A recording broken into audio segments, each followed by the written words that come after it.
Greetings, Black family. Thank y'all for tuning in to another episode of the Frontline Black News. I'm your host, Chan Kruma. Lady Che is in the background. She's not having the best of health right now, so we're going to keep her in our thoughts and prayers, definitely. And Shabaka is in Tulsa, Oklahoma. We'll be checking out Black Wall Street tomorrow, so we'll be showing y'all the footage of that part 2. But this is season 3. Episode 31 of the Frontline Black News, Part 1. And I'm your host, Chan Kruma. Lady Che is also joining us. And we'll be discussing several things tonight. Let me pull up all of the things because there's so much stuff happening in Black family. It's really hard to keep up with. Of course, we got our tangibles. This is the year and the decade of tangibles. We're demanding something tangible for our vote. So any politician that's seeking your vote demands something tangible for your vote. So we're going to be talking about tangibles 2023 to tangibles 2024. Then we got y'all president, Jim Crow Biden. Sleepy Joe creates another black committee to try to get us to vote for more of nothing. CNN is shocked that Biden is in trouble with black voters in Milwaukee, Wisconsin. Shout out to Outlaw Radio, Kevin Barnes and the whole crew over there. Kevin Barnes, Courtney, Kamar, and Rail. My high salute to y'all. Black voters will be the story of 2024 presidential election. The next topic is, why are Republicans suddenly turning on or turned off by Vivek BadSalami? His political downfall. As y'all know, there's already been like 3 people that's dropped out the presidential race on the Republican ticket. Then we got an update on Tupac Shakur's murder case. Suspect Duane, Chief E.D. Davis pleads not guilty. And he had to get a public defender or public pretender because he couldn't afford a lawyer. Then we got former police officer Desmond Mills Jr. plea change. That's the one that was one of the 5 officers that was involved in the death of Tyre Nichols from Memphis, Tennessee earlier this year. And daylight saving time ends tonight, Black family, so don't forget to roll your clocks back. I'm pretty sure we'll be on at that time, so when that time does occur, we will let y'all know. And then we got our Unhoused Neighbor News and our Unhoused Neighbor Sweeps. Now, keep in mind, this is part 1. Part 2, we got more topics. It might be enough for part 3, so we'll keep y'all updated. But yeah, like I said, this is the year and the decade of tangibles. We're demanding something tangible for our vote. So any politician that's seeking a vote demands something tangible.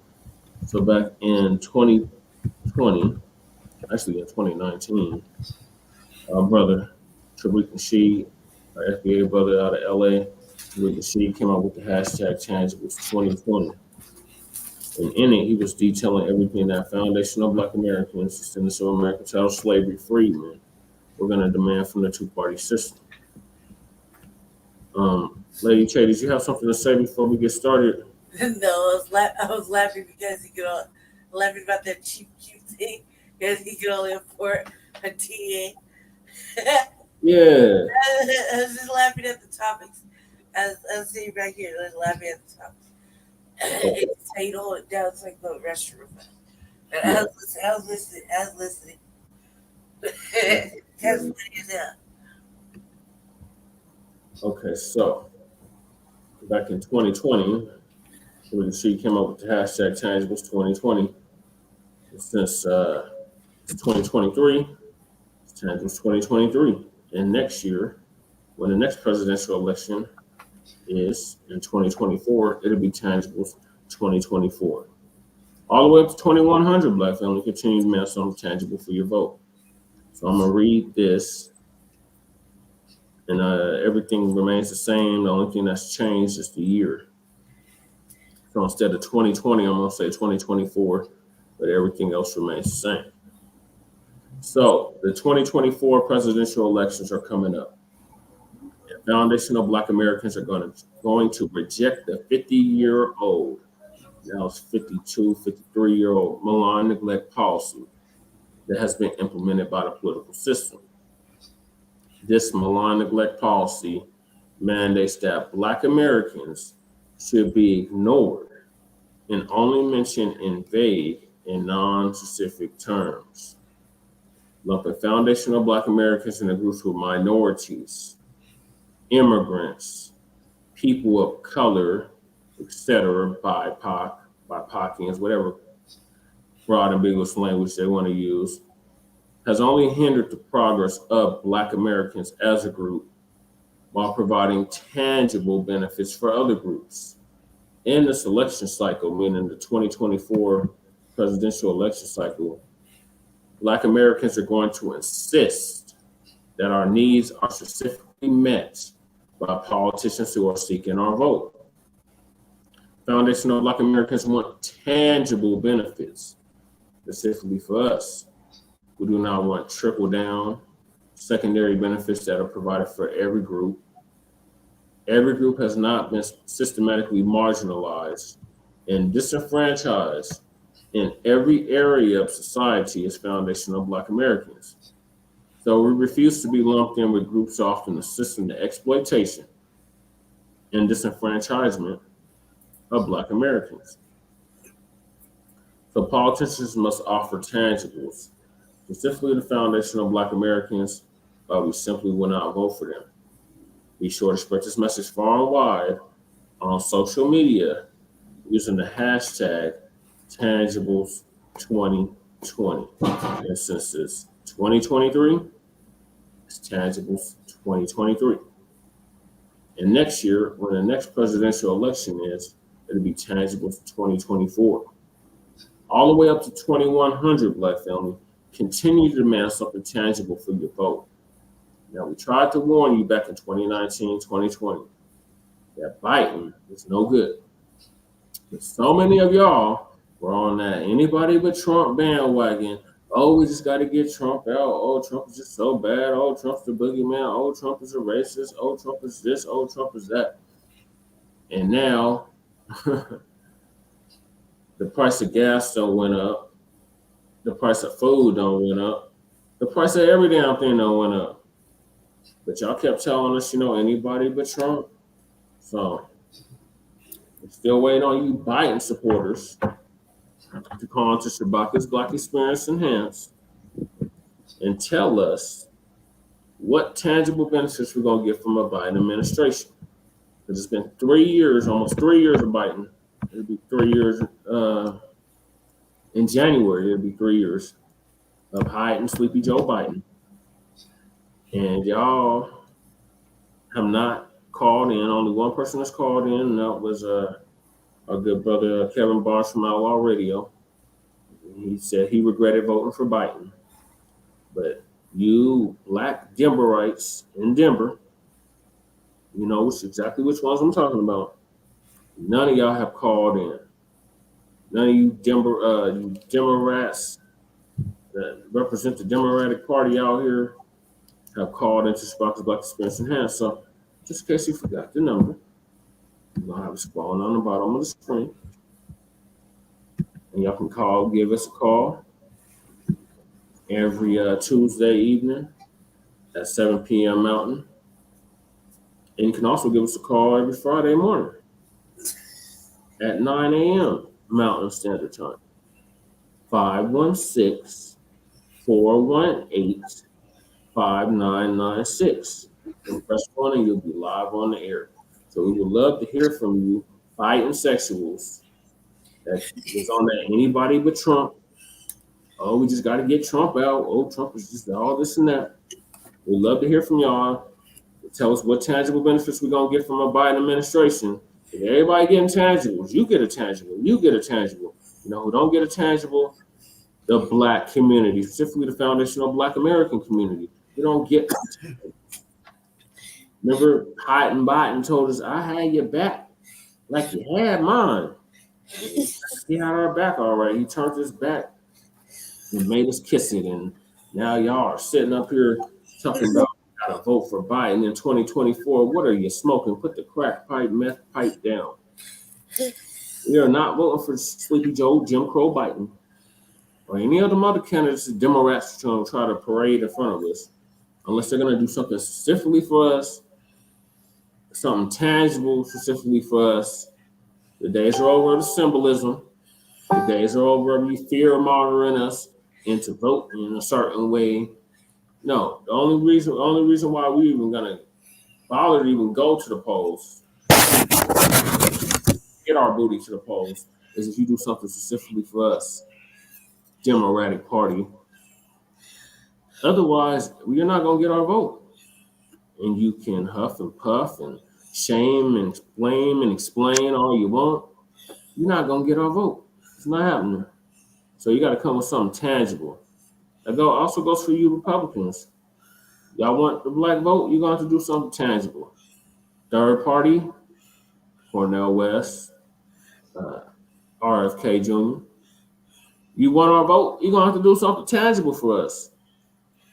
Something specific. And when I'm talking about tangible, I'm talking about reparations in the form of cash reparations, direct cash reparations, direct cash payments, $100 trillion for past, present, and future atrocities that have been brought against our people and continue to be brought against our people in 2023, going into 2024.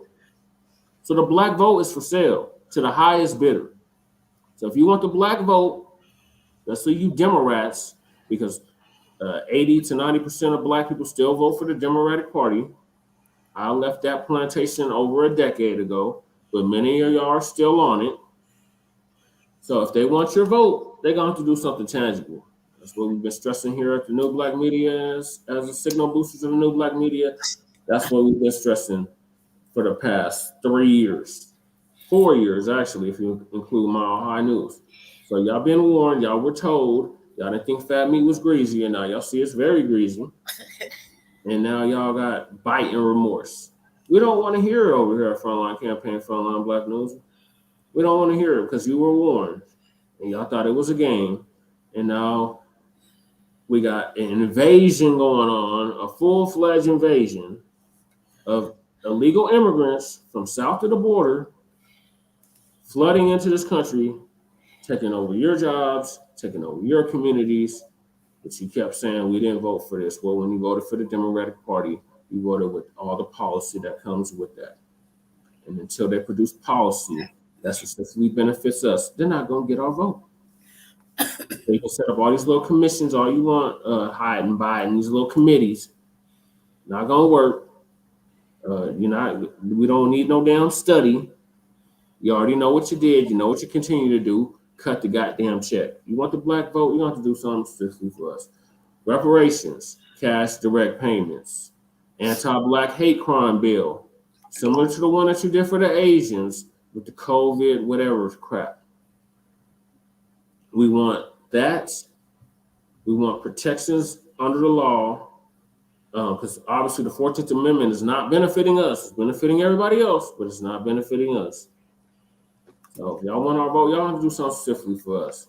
Tangibles. Put something in my hand. I need a check. If you're talking about you're begging for a check, no, this is a debt that's owed. And it's going to be paid. So otherwise, the Democrats are just going to keep losing every election, and it's just going to be a red surge. And either way, we don't care because neither one of them, the two-party system benefits us. So you can try to fear monger us again with the, oh, just can't have Trump. Oh, more of that. You got to get your booty to the polls. Get our booty to the polls for what? We're not getting nothing tangible for our vote. We're just going to sit it out. We'll do a protest vote. We'll vote third party. And we'll vote Republican. Either way, we're not voting for you Democrats. You've been taking our votes for granted for 60 years. It'll be 60 years next year. since 1964 when the Civil Rights Bill Act was passed. The second one, as a matter of fact, wasn't the first. The first was during Reconstruction. The second one was signed in 1964.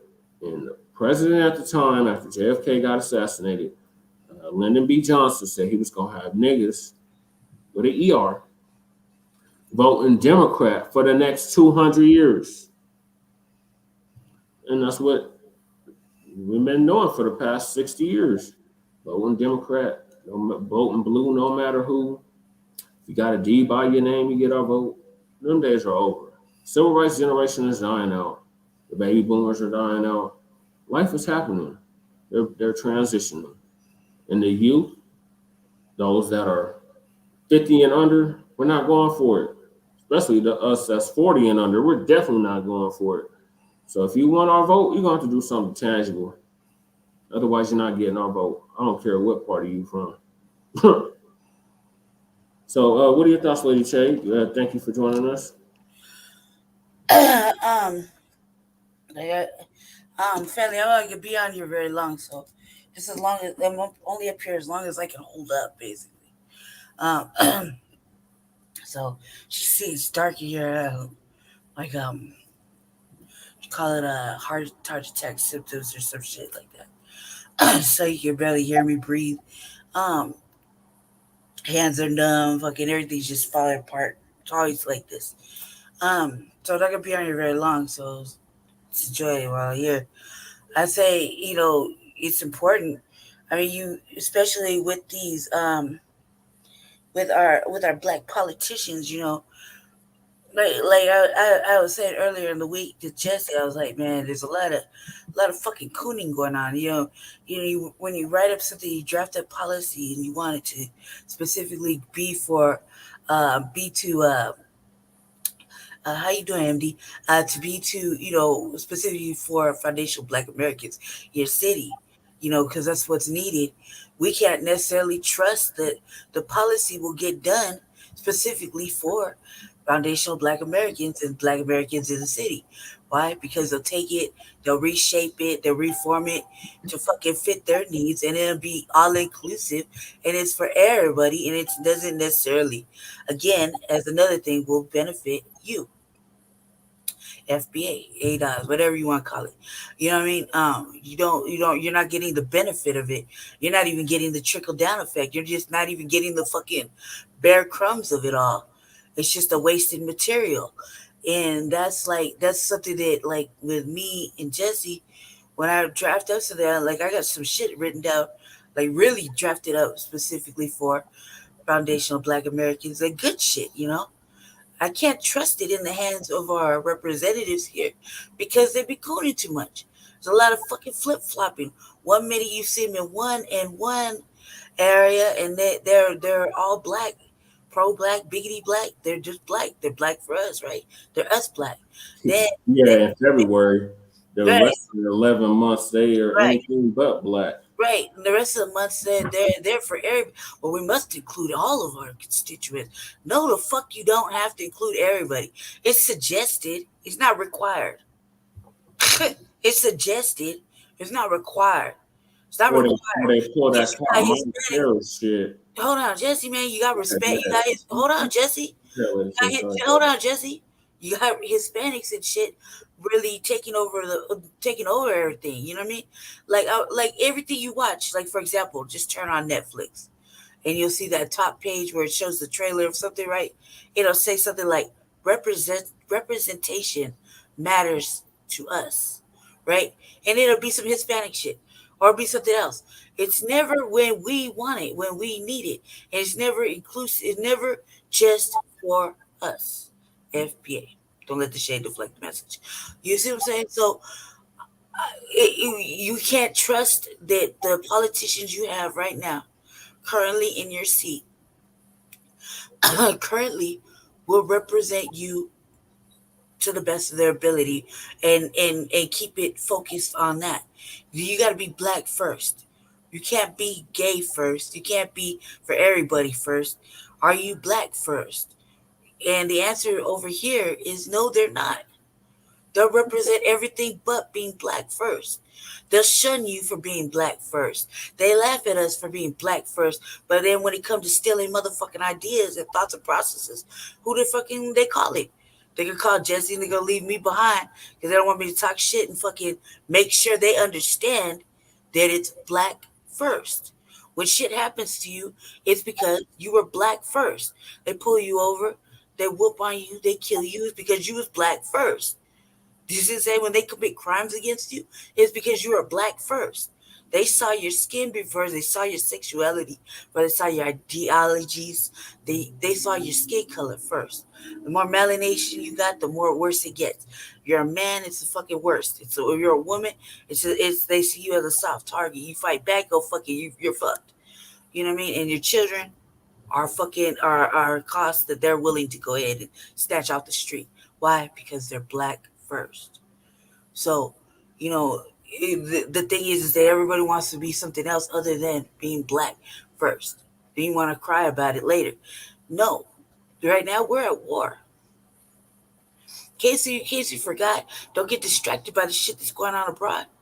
We are at war, family. We can't change shit like that unless we all get on one accord, meaning we got to check our politicians. Motherfuckers running for office currently. Look at me and Jesse. Look at Jesse. Me. Right? We expect to be asked this fucking following question. What are you going to do specifically for black people in your community? Foundational black Americans. Black people that live in your area. Specifically, what are you going to do? How do you feel about cash-based reparations? We don't want to hear motherfucking studies. What the fuck is there to study? Really? You really need a study to turn on the motherfucking news and watch black people get killed every day? No. You don't need a study to know there's a blood debt, right? You don't need a study to know that we're in a black holocaust still 500 years later, right? Or that we can get fucking shadow banned and took off the motherfucking internet for saying little hat words and keywords they don't like. But you could be anti-black all day. How is that all right? No, we don't need no study for that. Just cut the motherfucking check and keep it pushing and keep them checks coming. Don't worry about what the fuck everybody does with it. Simple as that. You see what I'm saying? So yeah, ask for tangibles. Demand them. Demand them. There ain't no, we still live in a fucking free speech country. You know, motherfuckers get arrested, they get let out for being fucking nuisance and fucking up in everybody's fucking face, but at least you're making a fucking stance. If you gotta stand on something, stand on something. You know what I mean? Don't be just stand on it. Believe in it. Simple as that. Go ahead, Jesse. Yeah, we ain't talking about no hope and change you can believe in. We talking about tangibles, not symbolism. Right. So yeah, continue to hold these politrickians accountable for their actions. Me and Lady Che literally do it every Monday here in Denver and in Aurora. But you can do it in your individual locales as well. Let them know like this is enough of this. They're prioritizing migrants over us. They're prioritizing non-citizens over us. We are the foundation of this country. There'll be no United States of America for any of these mugs to flee to, have asylum to, any of that other crap to, if it wasn't for our ancestors' blood, sweat, and toil. So cut the check, Democrats. We're singling you out specifically because 80-90% of our people still vote Democrat. So as long as 80-90% of our people is voting Democrat, you're gonna have the spotlight put on you. But that the same goes with you Republicans. You want the black vote, you're gonna have to do something tangible for us. Third party independence, you're gonna have to do something tangible too. The days are over, it's just voting just to be voting because oh, this is tradition. Grandmama did this, and mama did this, so I'm gonna do it. No, we're gonna demand something tangible, otherwise we're gonna sit this out. So don't be surprised in 2024 when black people do not come out. Do not be surprised. CNN, Fox News, MSNBC, any of you other white owned media outlets, don't be surprised.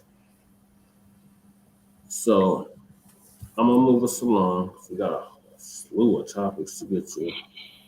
The next topic is the Democrats are in desperation mode. So much so that they're sending their shields out.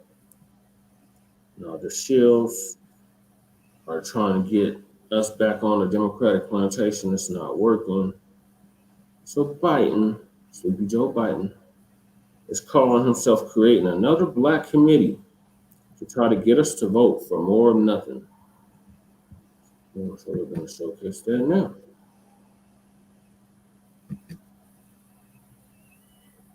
Also, make sure that y'all like and subscribe to Frontline Black News on YouTube and Facebook, the Revolutionary Agenda on YouTube and Facebook, and Shabaka's Black Experience Enhanced on Facebook. Oh, that beautiful green footage.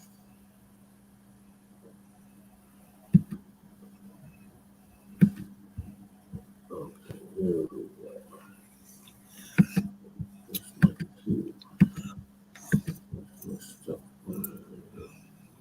Okay, that's one. Two. All right, shout out to Phil Scott. Some people don't like Phil Scott, but we don't really care. That's Uncle Phil to us.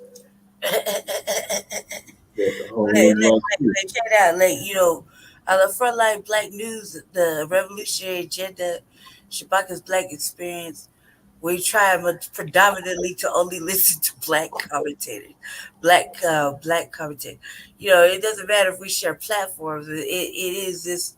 That is what we do. That is our nature. I mean, you roll this back like from the start of at least this program, and definitely, just because on the RVA, I like to show different viewpoints. However, if I could show it from a black perspective, first I would show. What do you do before life? It's important. It's just good training habits. I feel like that way you can't get stuck in listening to the fucking oppressor continuously. I say that because shit, it took a long time to get reprogrammed. Or not to be programmed in to listen to to be around. Like I'm mixed, man. So can you imagine the confusion? It took what, how long to it took only a few months to reprogram me. You know what I mean? Yeah. And ever since then, I mean, it really made sense to me from jump. But to kick out the confusion talk of a mixed breed, and just to keep it into perspective of going with what is most comfortable and what is most knowing to me. I like to just keep everything black, just so that I don't have to get wooed into submission from the dominant society, the dominant class, because they are manipulative, and devils are scandalous. So I felt like this when I was small, and I feel like this now. It's just easier to listen to as long as we have black content creators. I don't see why not, and we need more black media. So Uncle Phil just happens to be giving us how we feel over here, some real knowledge, from the new black media perspective. That's the difference between new black media and cool. Old dead black media. Yeah, some things we would look at as if it's not from the new black media, then it's not right. For in our opinion, you know what I mean? Doesn't necessarily mean our opinion is the right and exact. You know what I mean? And it just means that it's right and exact over here. Carry on. Well, it hasn't steered us wrong yet. Nah. So, this is from the African Diaspora News Network or News Channel. Yeah. Shout out to Demetria K. She's gonna give us the rundown on Biden. It's another black committee to try to get us to vote for more of nothing. Yeah. We carry on. Yesterday on the White House Instagram account, there was a post that went like this. President Biden attended the swearing in of the Presidential Advisory Commission on Advancing Educational Equity, Excellence, and Economic Opportunity for Black Americans. This commission will help build on our work to expand education and opportunities for Black communities. And I'm gonna say right at the top of this video, bull to the cocker. They ain't gonna do none of the above. Now I don't know who those Black people are, but it sounds like they're supposed to be experts and professionals in their respective field. Now that doesn't mean anything to us, right? Because they often get Black people from here and there to represent Black people, right? But it's like, why now, Joe Biden? You have ignored us most of your presidency, and now here you come. Black people look American, I'll tell you that. Together to try to advance blah, blah, blah, blah, blah, right? Because y'all know Charlie Brown's teacher, want. Well, that's what Dr. Joe Biden talk about anything regarding Black people. Because, Joe, we ain't forgot, right before you got in the White House, you told those so-called leaders in the Black community, y'all better listen to me. Y'all better learn how to work with the Hispanic community, and we ain't forgot how you was getting. Man, I bet you at least 3 of those motherfuckers are tethers. Black people in front of us, and y'all expect us to listen to them and believe that you actually got the heart and the interest of Black people in mind. No, you don't. The problem is this, Joe Biden. You know, like we know, that your ratings have slid on down in regards to how Black people view you as the president. In fact, it is said that in September, via an NBC poll, that Joe Biden's approval rating among Black voters has slipped 3%. Okay, so that also means that, from what they're saying, only 70% of Black voters, approve of what Joe Biden is doing. Now, some people may say, well, that's not so bad, right? Because I think his overall approval rating is in the 30s, which is extremely low.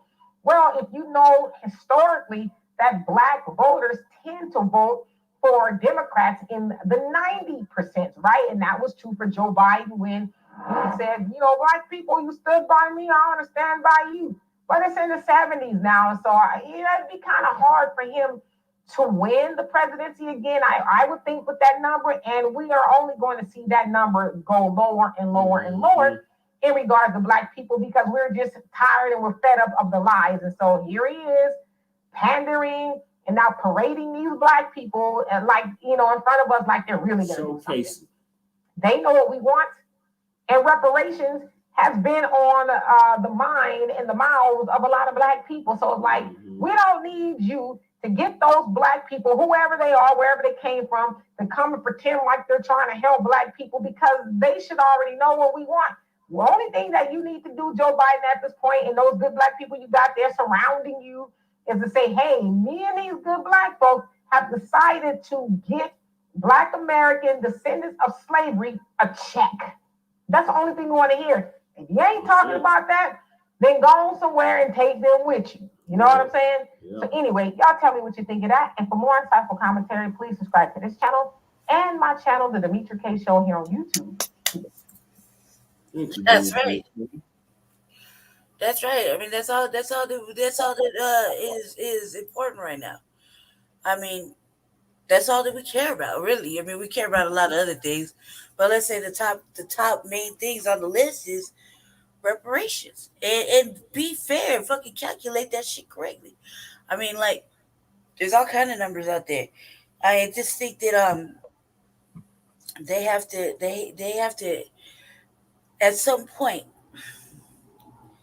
This isn't gonna go away. I mean, nobody is gonna stop talking about the demand for reparations when it comes to foundational Black American fucking reparations, or any kind of reparations concerning the descendants of chattel slavery.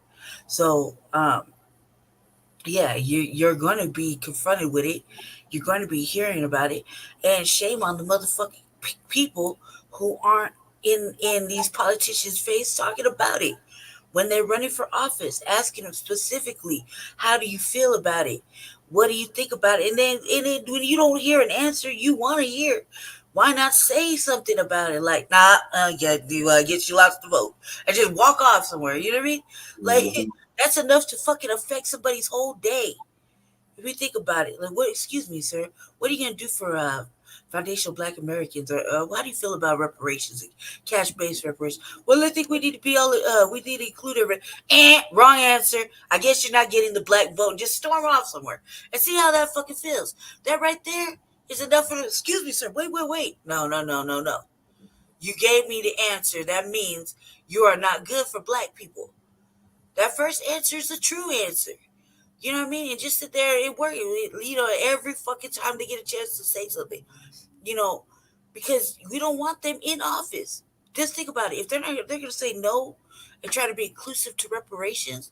That means they're going to say no to everything else that fucking FBA needs in their fucking cities or local areas. Think about it like that. You know what I mean? Think about it like that. Look, if they could put immigrants in your area and you don't want them there, they're not giving a fuck. They're just going to do it anyway. You see what I'm saying? So yeah, just go ahead. I mean, there is nothing wrong with saying no that you don't like something and you don't want it there. And just keep getting at them about it. What are they gonna do? Are they gonna stop you from coming? Okay, well stand outside and do it. Right. You know what I mean? They walk into the car. Why won't you do something for reparations? Why won't you do something specifically for the Black population here that you have here? Not the immigrant class that just came here is waiting for fucking work visas. I'm talking about us that been here for the soil. Why won't you? Why can't you ponder it? Why did your answer have to be like that? And the more that you hammer it with them and keep applying pressure, the more that things can change. We just sit back. We're not consistent enough. That's why they keep getting at us. Mm-hmm. You see what I'm saying?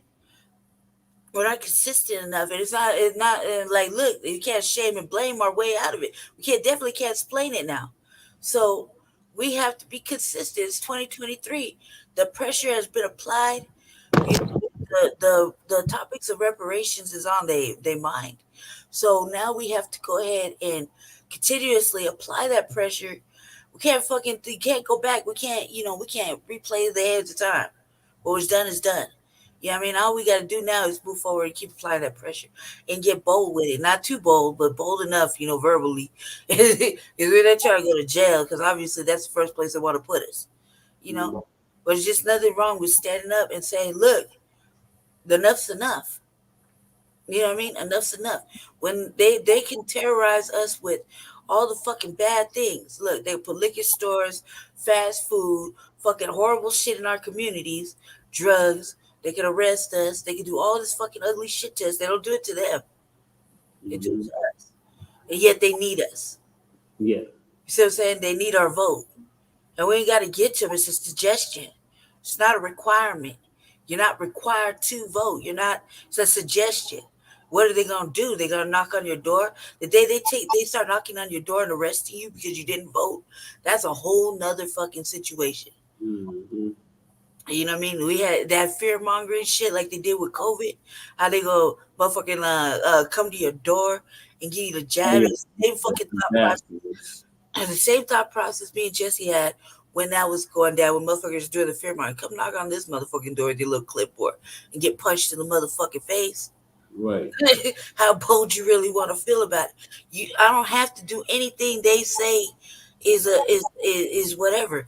It's a suggestion. It's not a requirement. Even if it was a requirement, I buck up against that motherfucking shit because you don't get to demand of me.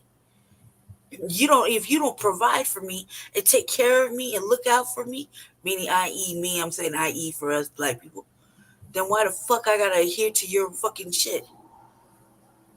You see what I'm saying? Yeah. If everything's a trickle down motherfucking benefit, if we don't even get the trickle down effect and the crumbs, why I gotta adhere to your motherfucking rules? You don't give a fuck about my life. Mm-hmm. See what I'm saying? So all that shit is mere suggestion. Well, I'm glad you suggested it. I turn your motherfucking monkey ass around and walk off. Peace. Yeah, I don't give a fuck about you. You don't give a fuck about us. Why the fuck do I care if you have my vote or not? As a matter of fact, I might just stick my vote in my pocket. Just keep it right where it is because it's a suggestion. I don't have to vote for Biden. He did shit for us. In fact, I think he made it worse for us. You know what I mean? Look what we're facing. We have to listen to this motherfucking war shit going on in two different fucking places. So, no, I don't give a fuck about that. You know what I mean? You ain't did shit for us. You made our lives harder. Let all this fucking homeless population and shit, and this fucking you got whole open borders and 2 fucking wars going on. The fuck is wrong with them? Is you want our vote? Stupid. Hell nah. Republicans, what the fuck you did right now? You know what I mean? Is anything really for the benefit of black people right now? Currently, Nope. no, absolutely not. So you see, you're motherfucking for the motherfucking black vote somewhere else to fucking black people that are just fucking want to stay cognitively blind and fucking deaf to the situation. Fine, that's fine. That's good for them. Not for over here. You know, unless you're talking about what the fuck we care about and what we need, we ain't hearing shit. Right. Reparations or no vote. Hold your vote like you hold your swiller. Real shit. Everybody else can hold their own fucking nuts. So, like you said a long time ago, like a couple years ago, sit it down. This is FBA time. If you're not fucking trying to help us get reparations, the fuck are you doing? You're in the way. Right. Simple as that. Go ahead, Jesse. Okay, right, Lady Che. Yeah, I agree with everything Lady Che said, and Sister Demetri K. This is a nothing burger. It's not gonna go anywhere. Just cut the goddamn check, Biden. To hell with these goddamn committees and these studies and all these other stalling tactics that you Democrats love to use. 90%. I bet you. I swear to God, I bet you the committee's got at least 3 tethers on it. As far as black people, you could tell. Like Mhm. there's not foundational black Americans on that whole committee. Plus you got a couple of white people and a few Asians or some shit. However she rolled it back. There's a few tethers in there. What the fuck they got in the benefit and interest of foundational black Americans? They're not. Nothing. If they did, they would be pushing reparations. Mm-hmm. Just like the people sitting in the House. Yep. Right? Those committees, if they were really on the side of foundational black Americans, and you got a couple of them in there, they would be trying to push reparations through. Well, HR 40 ain't even hit the flow. It's just been collecting dust for the past 37 years. My point exactly. So while we have these black politicians sitting there arguing over stupid ass shit, well, it's probably not stupid to them, but they over there doing these committee hearings. How come ain't none of them talking about reparations when they have the motherfucker right in front of them? Like when they doing shit and they questioning people. Why don't they question them about how they feel about reparations? How come nobody questioned fucking the new Speaker of the House about how he felt about it? He so avidly could speak about how he feels about everything else, right? No one wants to talk about that. Well, he's MAGA, so they definitely not going to talk about that with him. And I don't expect them to be talking about that with the Republicans. Historically, we haven't been coming out for the Republicans like that. So until we are, it falls on the Democrats. We're still voting 80, 90% for the Democratic Party. So like I said, they're going to have the spotlight put on them. And if they want the black vote, they're going to have to do something tangible for us. It's just as simple as that. So CNN is shocked now. Caucasian Nazi Network is shocked that Biden is in trouble with black voters in Milwaukee. You're in trouble with black voters everywhere. Really, CNN? Shout out to our peoples out in Milwaukee, Outlaw Radio. Kevin Barnes' birthday was today. Happy birthday to Happy you. birthday, Kevin. Shout out to Courtney. Her son's birthday was today. Happy birthday, Courtney's son. Shout out to Brother Kamar and Brother Rail. Yeah, Brother Kamar.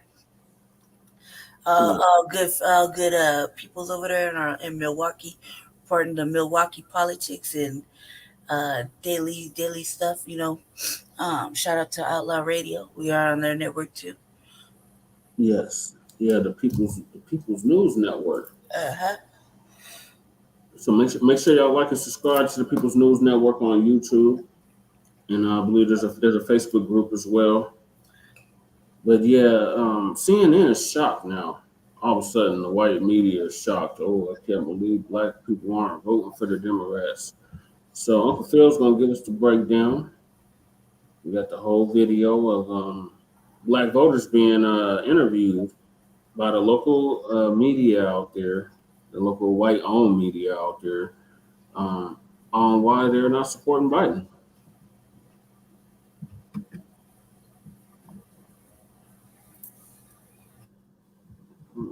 Well, tonight on the podcast, ladies and gentlemen, we've been speaking about the Democrats and how they have not been doing anything for Black America. They have been doing something for everybody else, definitely for people who aren't even citizens of this country, whether they come from, Latin America, or they coming from the Middle East, or they come from Ukraine. They come from all over the world, and they're more prioritized than Black America, who got in the lines in 2020 during a global pandemic and vote for the Democrats. They made sure to vote for Democrats because they had to get that Trump out. And then they got Trump out. They were dancing in the streets. Do you remember that? Mm-hmm. When they were celebrating and dancing in the streets, that they got Trump out? Yeah. And then now look today, years later, inflation is high. We looking at facing almost World War III. Biden and them keep supporting it. People are upset about that. It has split the Democrat Party literally on that situation. The last time the Democrat Party was split was in 2016 with the Hillary Clinton, Bernie Sanders thing. And you know how that election went when the Democrat Party was split. Donald Trump became the president in 2016. So the Democrats have a whole lot of trouble just all the way around, but definitely with the Black community. So we have been being on the pulse of Black America. And we have been telling you here in our various platforms what is going on with Black people, and looking at what the Democrats have not done for the Black community. And the mainstream media for a while tried to, not address it, try to duck, dodge, act like it's not going on. But now they have to concede that Biden and the Democrats have a major problem, almost about 1 year out now to the election. I mean, it's coming real quick because the way time passed, you look up and we'll be a year later, almost time for the election. So there was this clip from CNN I want to show y'all and just listen to it, because some things questions I need to ask after this piece. So let's go ahead and roll that. Stunned by what we found 4 days in Milwaukee. Now we have a year to the election. The Biden campaign says there's plenty of time to turn it around. But remember how important Black voters were. They rescued his campaign in the primaries in South Carolina. He won more than 9 in 10 Black votes. And in just about every of the big battleground states, that constituency is a foundational element of his coalition. And watch this. Come to the streets of Milwaukee with us. He has a giant problem. Devontae Johnson is a foot soldier for democracy in one of its most crucial battlegrounds. Hello, I'm Devontae from Blacc, Black Leaders Organizing for Community. This stop is encouraging. I'm so happy that it's a Black man out here that's going from door to door. She's a tough one.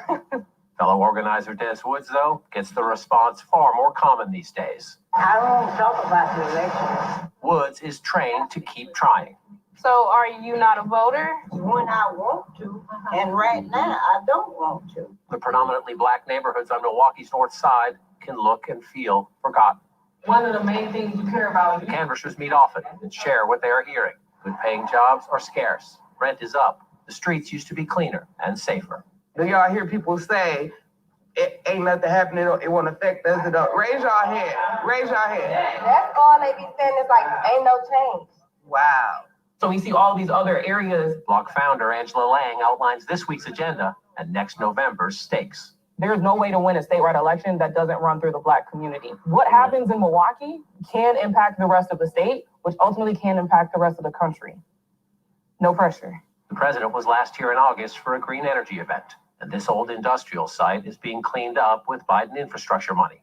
Putting in the work for Black America. But early spending on radio and TV ads targeting Black voters is proof the campaign sees the problem. Those ads don't mention one issue critical here. People are wondering, what is he doing in terms of police accountability and criminal justice reform? Lang also says the president better show up more. People always want to see people actually paying attention. And sometimes that means being able to physically be here and engage. Black turnout soared here in the Obama years, but it dropped in 2016 and was flat in 2020. On a scale of 1 to 10, how would you grade the Joe Biden presidency in terms of its impact on your life and your community? 4. People in general, I think, tend to be pretty loyal to the Democratic Party. And sometimes I wonder, just based on how that party has performed thus far for people of color, if we should continue to be. Jones is no Trump fan, but he thinks it's foolish to bet on Trump motivating black turnout. I get people saying they're not going to vote. That's my fear. That if they see those two, then they're going to say, screw it. We're damned anyway. If you're Joe Biden and you want to be reelected, you'd have a problem today, right? Yes, he would. He'll have a big problem. Johnson's work could well help the president. But listen, if it were just Biden and Trump, who'd you vote for? That's just a tough one. A young man who says the country needs big change. Determined to boost Milwaukee's black turnout, yet not sure who gets his vote. And just stunning, that young man there, I don't know who I'm going to vote for, a young black man in Milwaukee who's actually part of this activist community. Then you have the older black women answering the door, say, yeah, people died for my right to vote, but I'm not sure I'm going to vote because I'm so disaffected and disenchanted. And it matters. There's a year to fix it. But remember, 2 times in a row, Wisconsin alone, big battleground state, decided by about 20,000 votes. So it doesn't take many people staying home or going the other way to flip the state. But you clearly heard from those brothers and sisters. They do not feel enthusiastic about the Democrats or Biden at all. Kamala Harris herself has a 59% disapproval rating. So you can't even send Kamala over there to talk to them. You can't. Don't send Obamas because that's not going to move the needle at all. Nope. The one sister said that, she felt Biden is out of 1 out of 10 is doing a 4. Yeah, I believe a -4. I would say a -1,000 the way he's moving at this stage in the game. But they make a whole piece about the black voter, the black community. If you were listening to this, you would think the country is only made up of black people and white people. But last time I checked, there's a lot more Hispanics in this country than black people. You have the Asian community, you have the Arab community, you have the East Indian community, you have Native Americans, you have all these different groups of people who are eligible voters that do vote. But yet, when have you ever seen them constantly focusing on any of those said groups that I just mentioned? Never. The Asian community, and I keep mentioning them because the Democrats have every right to go to the Asian community and say, hey, we supported y'all during the pandemic. We papered y'all up. We gave you a hate crime bill. So now it's time to come out and vote Democrat because we did something for y'all, so do something for us. They don't even go approach the Asian community about what they did for them. They don't go approach the Hispanic community and say, hey, some of your brothers and sisters that came over here, hey, I gave the Venezuelans temporary protected status. I'm letting people come over. I'm not really deporting them like that. Come on, we need some of y'all support. Now, of course, some Hispanic people say, hey, I don't want them here either. There's a lot of them that say that actually that they don't want them here, right?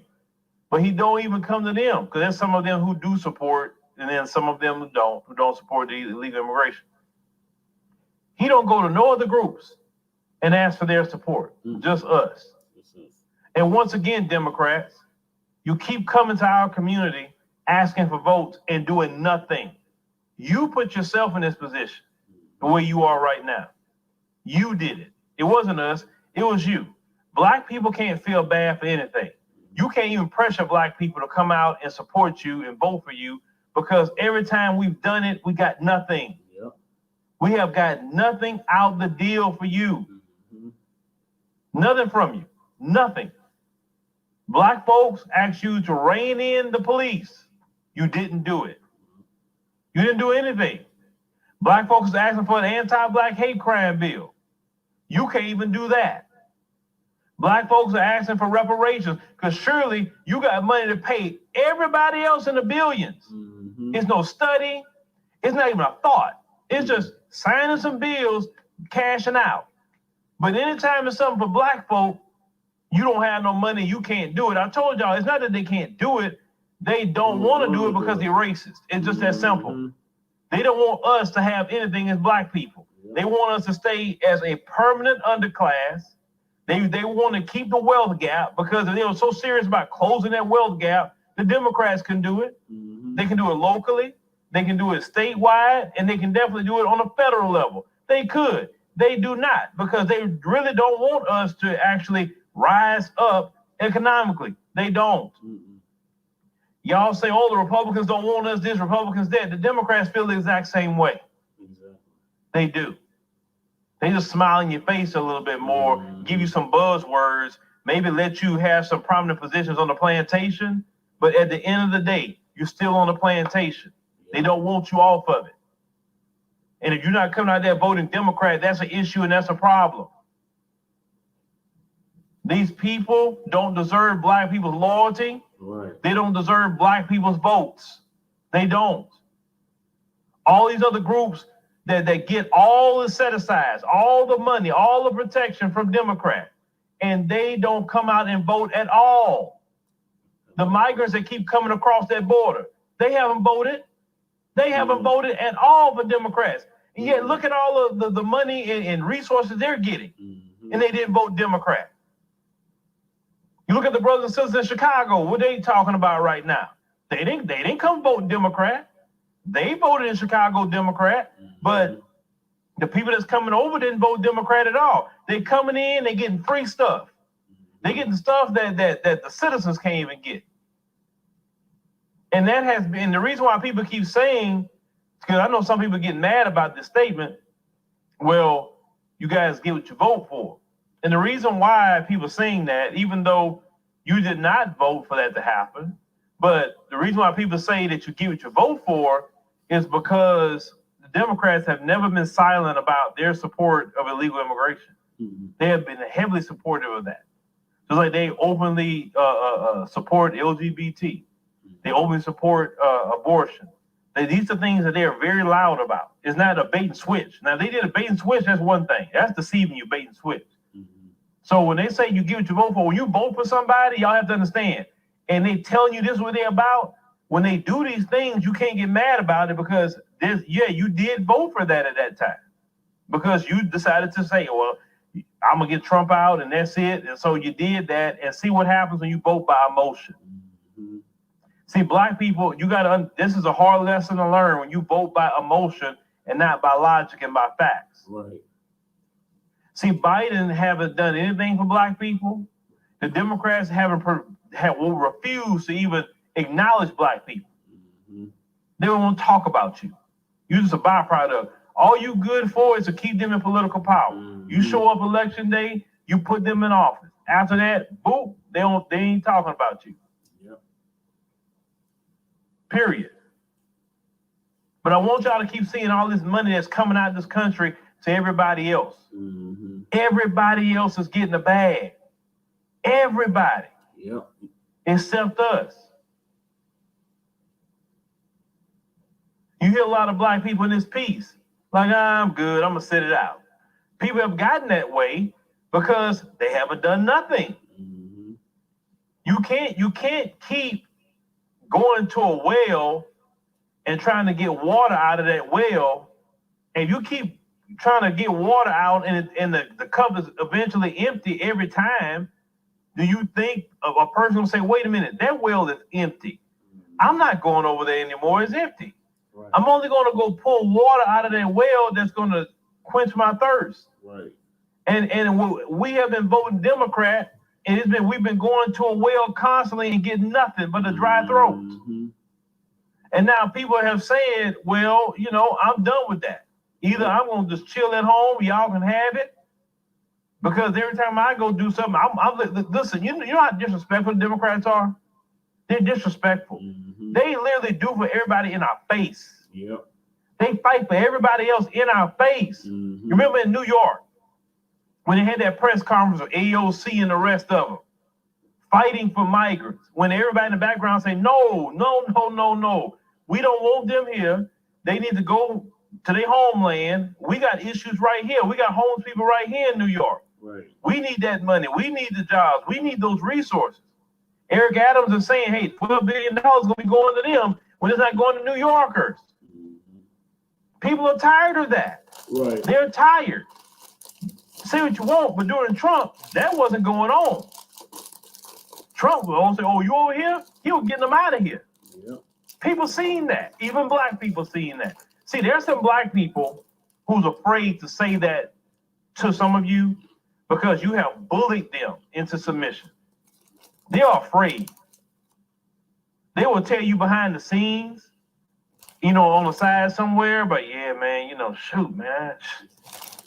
Democrats, man, I'm about to vote for Trump, man. I'm sick of that. There's so many black people saying that right now, but they're so afraid to even open their mouth and say that to a lot of you because you have bullied them into submission.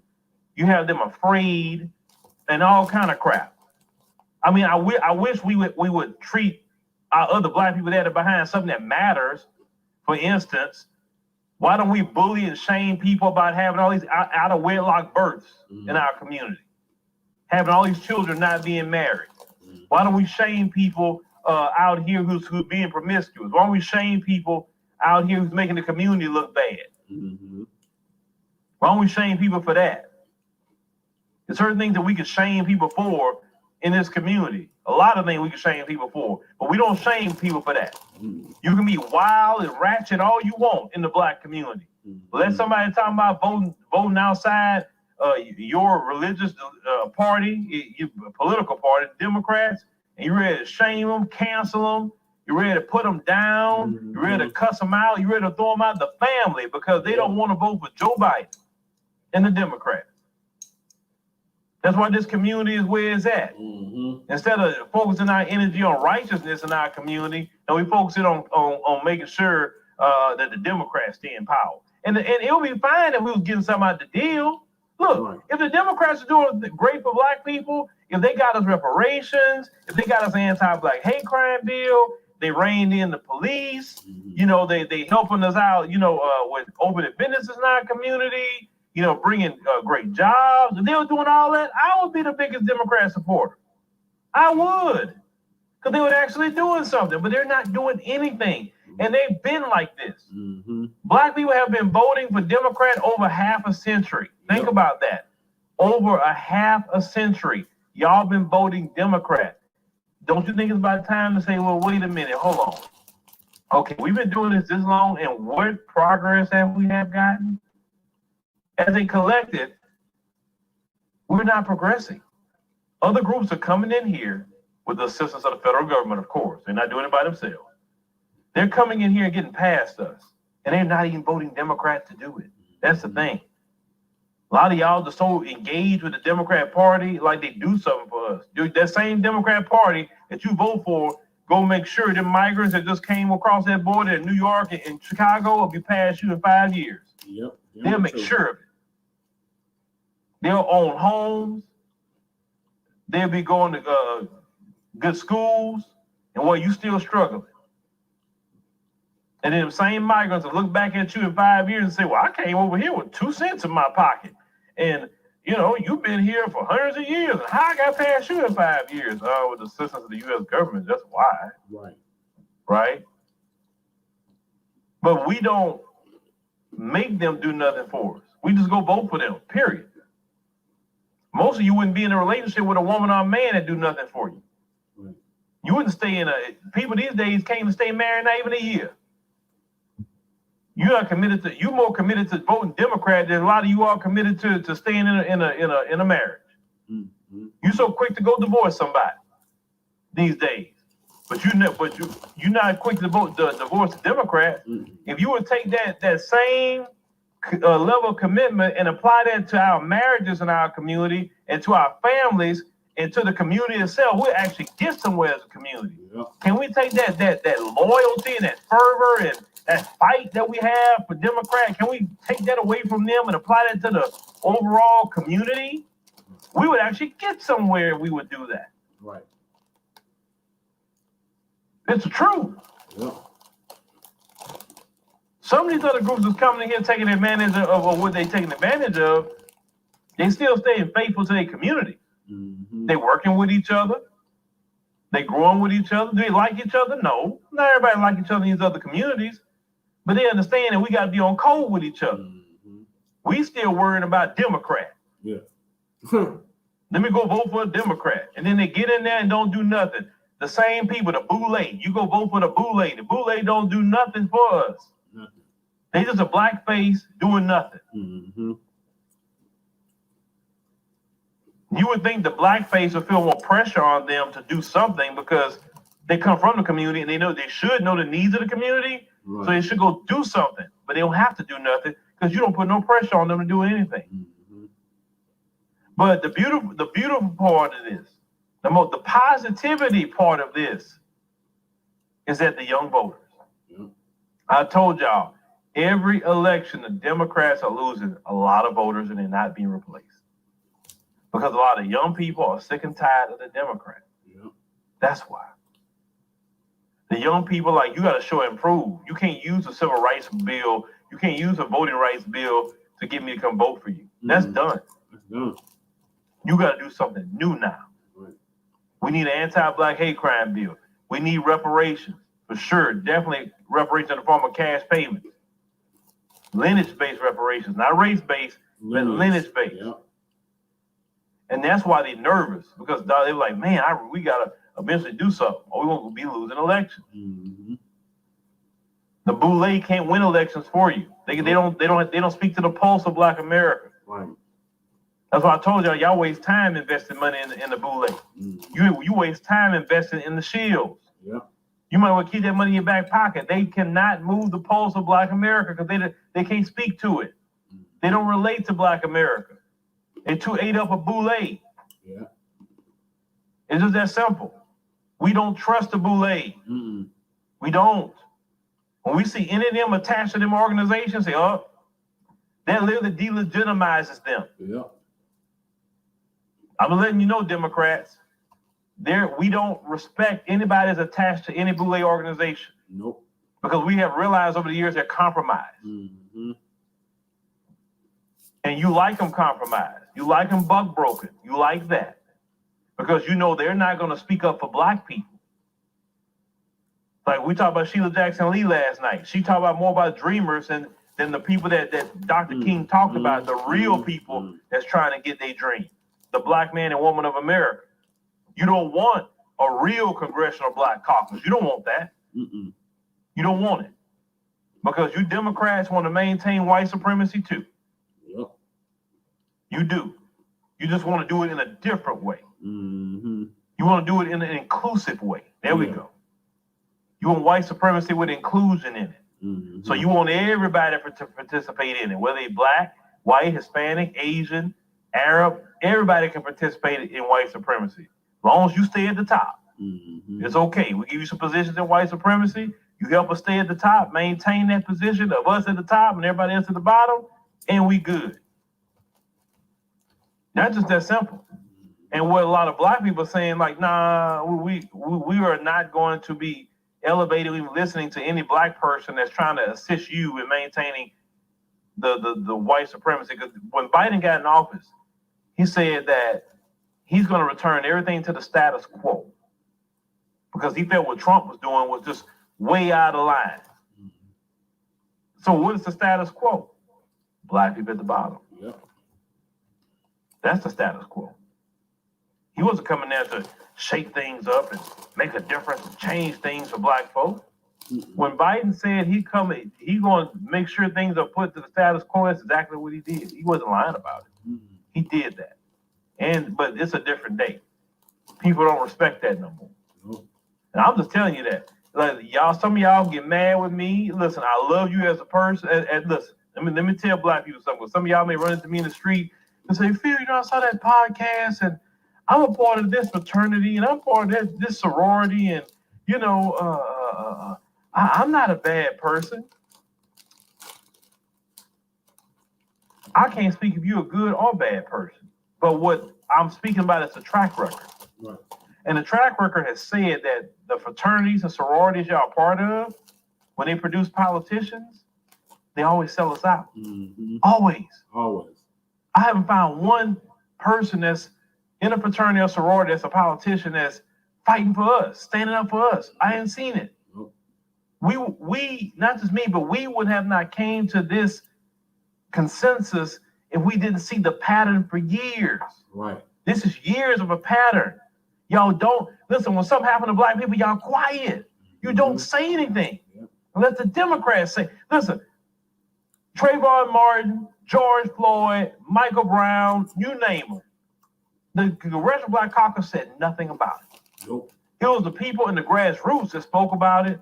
And then later down the line, when the Democrats like, well, let me see, can we flip this into an agenda for us? Like George Floyd, the Democrats flipped that agenda with George Floyd to get them votes. Yep. So they used George Floyd to get into power. Mm-hmm. That's what they did. Because if they was really serious, they would have passed the police reform, got rid of qualified immunity. If they were serious, they would have got us an anti-black hate crime bill. If they were really serious, they would have done reparations, legislative reparations in the form of cash payments. If the Democrats were serious, they used George Floyd to get into power, which is despicable. Yeah, it is. Played on black people's hurt and pain at that time to get you to come out there in mass to vote for Democrat, and they did nothing for black people. That should make you more angry at the Democrats, how they misused you and played on your pain and hurt at that time. What happened to that brother? Mm-hmm. Just to vote for them in the office. Sad. This is why black people, see, you don't get too many times to do that. Nope. Democrats. When you play on people's hurt and pain and emotions, they remember that. Mm-hmm. They remember that. And then when you get in office, you do nothing for black people. Not a freaking thing. Well. You lied to them.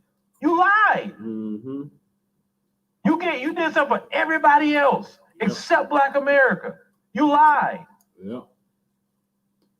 Biden lied when he said that he gonna have black people's back. He lied. Mm-hmm. Black people ain't forgot that. So what? So why should we go out there and vote for y'all? Right. When y'all straight lied and played on our pain and hurt feelings of what happened to George Floyd, which was like a worldwide phenomenon at that time. Because y'all think about it, any other time something happened to black folks, Congressional Black Caucus is silent. They don't say nothing. If there was really a Congressional Black Caucus, when something happened to a black person, they own it. They speaking on it. They out there in unison. Hey, what do we need to do on a federal level to prevent this from happening again? We are unified on this. You never see them come out unified on anything. Never. I'm not talking about a local politician. I'm talking about the whole Congressional Black Caucus in a block. Yeah.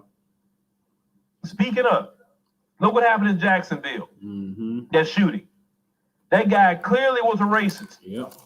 Why the Congressional Black Caucus and come out there in unison for that community? You see what I'm talking about? Every time something happens to black people, they never show up. Yeah. But when it's time to vote, here they come. Mm-hmm. Oh, vote for me. You know, we need to keep the Congressional Black Caucus. For what? For what? Y'all do nothing for us. Y'all just a bunch of Boule members who sold out. So I'm a firm believer. I'll tell you like this much. If I go and on a politician website and I see any of you part of fraternities, sororities, or anything like the links and all that, you disqualified for me voting for you. I'm straight telling you. Yep. We can't have no Boule members. Sorry, we can't do it. Mm-mm. Because I have a bad taste in my mouth with the Boule. Yes. Bad taste. Yep. Bad. The only way I will respect you unless I see you in the community doing the work. Right. And you got a track record of doing the work, that's different. Mm-hmm. But if I don't know about anything like that, and I see it on your website, oh no, I'm like, oh no, not voting for you. Just like that. And that's how we gotta be as black people. Right. We gotta let them know you better not join them organizations. You better not do it. You want our vote. Right. Because we don't trust y'all. Mm-hmm. Y'all sold us out way too much. But yeah, the mainstream is acknowledging that the Democrats are in trouble. Now you talking about fixing it within a year. That's not gonna be fixed. Nope. That's not gonna be fixed. Sorry. Nope. Biden had 3 years to fix it if he wanted to. And the Democrats chose not to do it because they don't respect us. And the only way the Democrats gonna respect us, we gotta make them respect us. How we do that? By not voting for them. Period. Thank you, Uncle Phil. Maybe Tay still with me? Yeah. No, we're talking Uncle Phil just said. Well, yeah, he's right. I mean, first of all, like in our state, or our city, we got a black caucus, and they ain't do shit. I mean, anything that has to do with the ACLU, the NAACP here, all that shit is those are all inclusive programs. They're not even headed really by black people. Now it wasn't for the best interest of black people even when they started this shit. So fuck what you want to say about it. They ain't no good. The Boule class, yeah. I mean, look, prime example. Look at Kamala Harris just this last week. I mean, she did something horrendous. I can't remember what the fuck she did, but it was on the motherfucking. It was on the YouTube timeline, and then she was representing her shit, her sorority, right, whatever, in a bad light. And the new black media was talking about it then. Like, it's not. They they're more worried about getting their motherfucking jacket back from a substitute wearing it versus you. You know what I mean? Tulsa, Underwood, for tuning Anyway, yeah, thank you. Yeah, so I'm saying they're not concerned. They're not concerned about FBA. They're not concerned about anything. Goddamn right, you're gonna hold your motherfucker. People are not wanting to vote. Who wants to vote for two or one of the two wings of a bad, dirty, filthy bird anyway? You know what I mean? If the bird is bad and filthy, you gotta pick one side or the other, the right or the left wing. Well, it comes from a bad, ugly motherfucking bird. Let that motherfucking bird burn all the way to the ground. Start fresh. I mean, we've been waiting for this shit to crumble anyway. Like, it needs a fucking purge. All you keep doing is like, for example, your prime example here in the city of Denver, right? There's supposed to be a new administration for the mayor, right? It's not. It's the same motherfuckers for the old administration over here. The new administration still fucking up shit. So you gotta think about it. These people are really leaving. Mm-mm. None of them are really gonna have their heart in it, as you can tell just from watching the news and just even being in your local area. Just look at the shit. There's no interest in specifically doing things for Black Americans in their area specifically, let alone get higher up and they want to do for the overall. They don't. They have no interest. Just because they have a pretty black face and they're moving up in the world does not mean that their interest is for you. Mm-hmm. You see what I'm saying? They're still under the white supremacy law because they pay their bills. They're still under that. They're still on the plantation, just like he said. So yeah, the Boule class, we're not fans of like people like Roland Martin and the white people with the black faces in between. Them motherfuckers are still cut from the same cloth of white supremacy. And they're Boule. They're not for us. You go to a black motherfucking university all day long if you want to and still remain a coon. Mm-hmm. What you gonna do about it? It's real difficult for them to take that shit out. It's like, have you ever seen a coon really change over and decide to be empowered? No, never. It doesn't happen. That's just like somebody being a mark. Do you ever see them not being a mark ever again in life? No, it don't happen. It's generational. It's in their blood. They're fucking dedicated to living that life. It doesn't matter what you do with them. It doesn't matter how you educate them. They're gonna find a way to buck the system and praise white supremacy. Mm-hmm. They're still gonna do for the dominant society. No matter what they fucking do, they cannot be reprogrammed. They're just like the law. They can't be reprogrammed. They can't be they can't be reformed. You can never change somebody from not being a mark. They've been a mark their whole motherfucking life. They're going to continuously be a mark because their daddy was a mark or their mama was a mark. And it just goes on down the line. Somebody's been a coon their whole motherfucking life. You think they're going to fucking be? No. Slap yourself if you think that's going to happen. Never. It's never happened. It will never happen. If it happens, it's temporarily. It's just for show. It's not a real situation. You see what I'm saying? So unless they're out there, they're really committed. They know what's at stake. They're willing to die for it. forget about it. It's not gonna happen. Okay. Yeah, right on, Lady Che. I agree with everything that she said. So, shout out to the Black FBA Milwaukeeans for standing up against the Democrats. Shout out to all the FBA family across the nation that are standing up against these Democrats. You're not just gonna do whatever to the Black community no more. Them days are over. You're not gonna continue to neglect us and put us on the back burner, put our issues on the back burner. Them days are over. We tried to win you. He said one thing. I gotta have to get off soon. My heart's in hurt. He said one thing that I always say all the time, like, they capitalize on Black pain, Black shame, Black atrocities, and it's true. I've been saying it for a long time. We can roll that beautiful beat footage back with me saying that. And the reason I say it is because it's more profitable to see Black people unhappy than it is for them to see them happy. It benefits the dominant society to keep us down and in this neglected area, in pain, grieving consistently, fucking consistently on a daily basis, upset, angry. It benefits them because it keeps putting some sort of money back in their pocket. You know what I mean? And they're getting off on it. They live to see us unhappy. They live to see us in pain, and they capitalize off of it. And we can't help it because we're not like them. You know what I mean? We're not like them, and it takes a lot for us to get angry and fucking really be fucking like them. It takes a lot, and when we're like that, they know what the fuck it's about. They fear it. So they keep us at a consistent level of fucking pain. You know what I mean? And they keep feeding it. They feed into it, and they keep profiting from it. That's never going to change unless something else happens.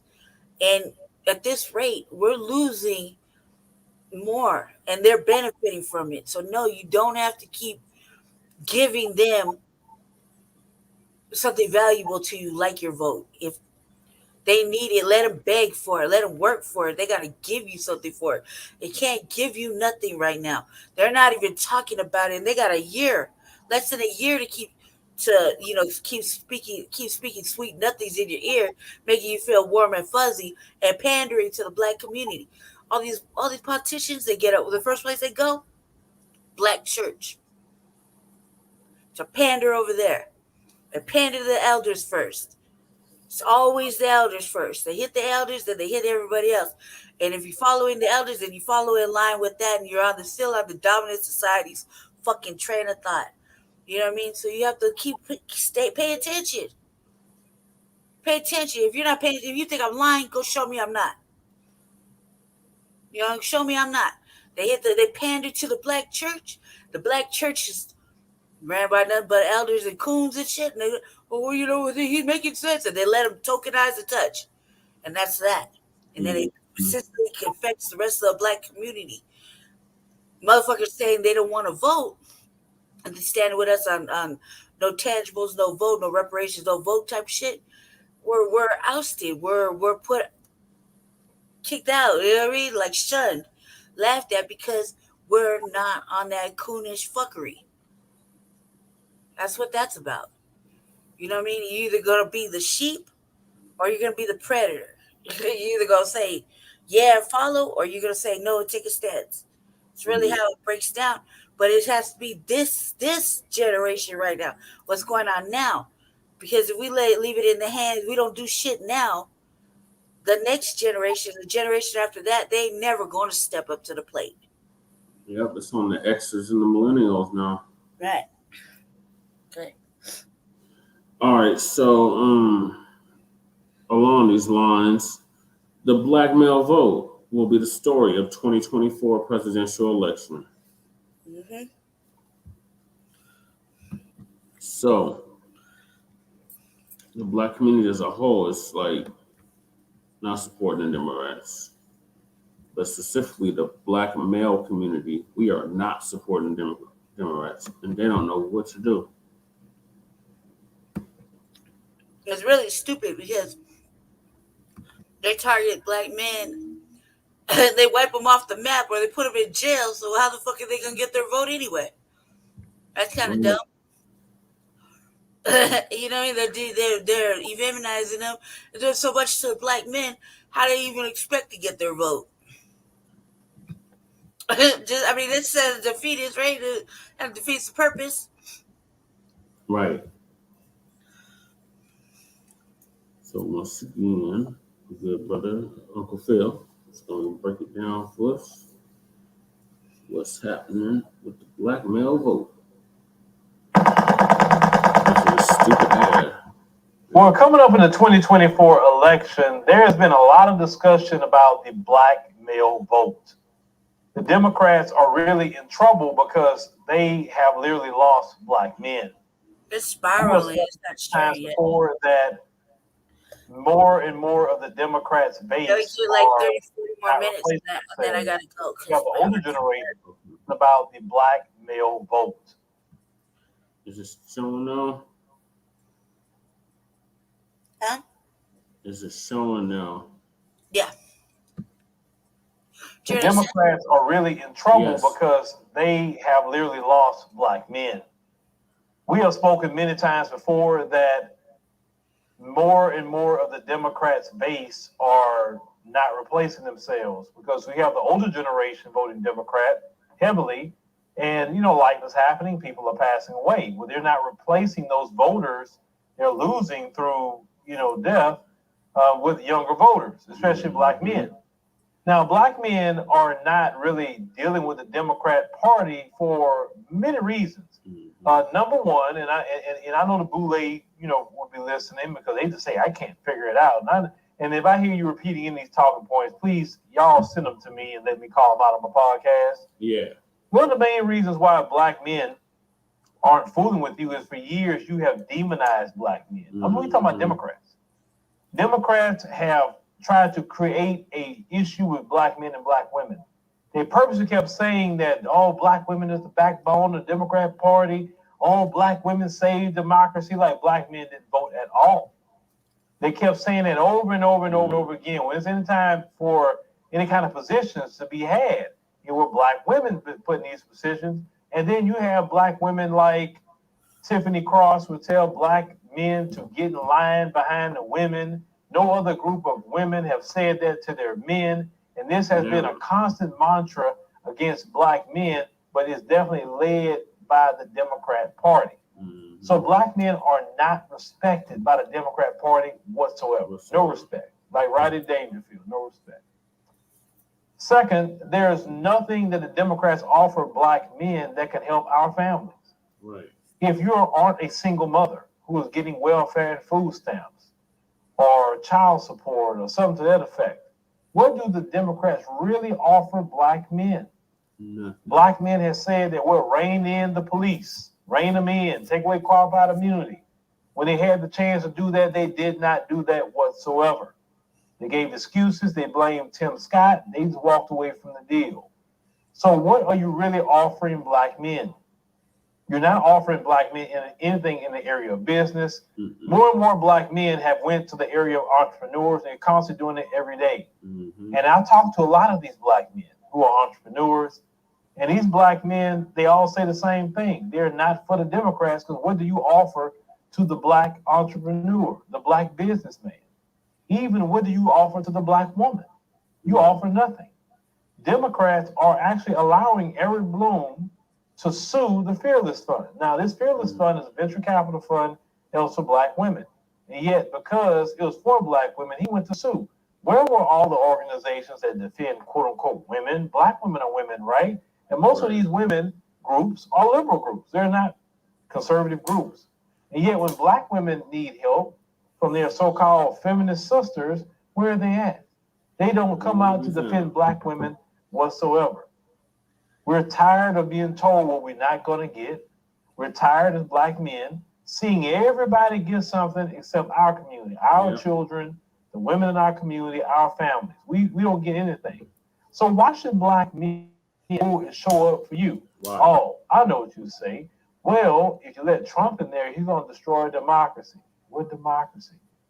We really don't have a democracy in America. We have a Nope. constitutional republic. We don't have a democracy. It's a constitutional Because if we had a republic. democracy in this country, then when black people say something, our representatives do what we say. Right. We have a whole congressional black caucus, don't do nothing black America wants. So what good is representation? Do what the Democrat Party wants, but not what black people want. Mm-hmm. Black people have a lot of needs in this country, and our needs isn't immigration. Our needs isn't LGBT. Our needs isn't talking about Ukraine and all the different things going on with Israel and Hamas. That's not our issue, our problem. Nope. We need an anti-black hate crime bill. Period. Is Congressional Black Caucus fighting for that, as they should be fighting for it? No, they're not fighting for an anti-black hate crime bill. Are they putting pressure on their fellow Democrats for reparations? Are they talking about reparations? No, they're not talking about reparations because the Democrat Party don't want reparations. It's just that simple. So why would black men go and vote? Oh, I know. The Republicans won't pass reparations, so you do a better chance with the Democrats. Right? Wrong. We don't vote for the Republicans, so we don't have no reason to tell them anything. If we voted for them, like we vote for Democrats 80 to 90%, then we can go and demand that the Republican Party do something for black men, in particular with black America. Mm-hmm. You're seeing more of a targeting of the Republican Party to black men. Why? Because one thing that black men needs more opportunity for entrepreneurship. Mm-hmm. A lot of black men aren't down with the immigration deal. Nope. A lot of Republicans are coming to them about that, saying, hey, look, they putting them in your neighborhood. We're going to get them on out of here. Mm-hmm. Hey, you want to focus on some business? We all about business. Come over here. That's like two things right up the back, right? Mm-hmm. About different things that just even two issues that black men look at and say, okay, these are very, very important issues. I know some of you may say, well, the Republicans try to block black people from voting. I live in a Republican state, and I haven't had a single Republican try to block me from voting at all. Physically stop me from voting, putting in a law to stop me from voting. So what are you talking about? Black people in the state of Texas, which is a red state, can vote if they so choose to vote. So stop lying. That's another thing. We are not stupid. You're not going to sit up here and say certain laws are Jim Crow, and they're not. You're not going to say it's racist to have, for requiring an ID, because it's not. See, we're sick and tired of that. And also, we're sick and tired of the Democrats prioritizing everybody else through our vote. Yep. We as a community get nothing. Nothing. So why should we show up to vote for them in 2024? Why? I mean, it's not that hard to figure out, but black men is going to be talked about a lot in this election cycle, black men. And black men also going to be attacked in this election cycle. Get ready to see the attacks and everything that come along with that.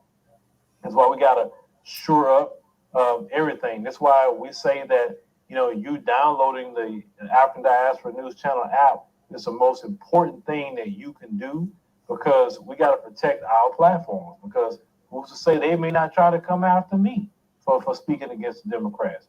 We want to make sure that we always have our voice, and we want all our people on that app. Join the app, get a membership there, and we can always talk and not have an issue or problem, because one time, I was hacked and I lost my the main channel, African Diaspora, right? News channel.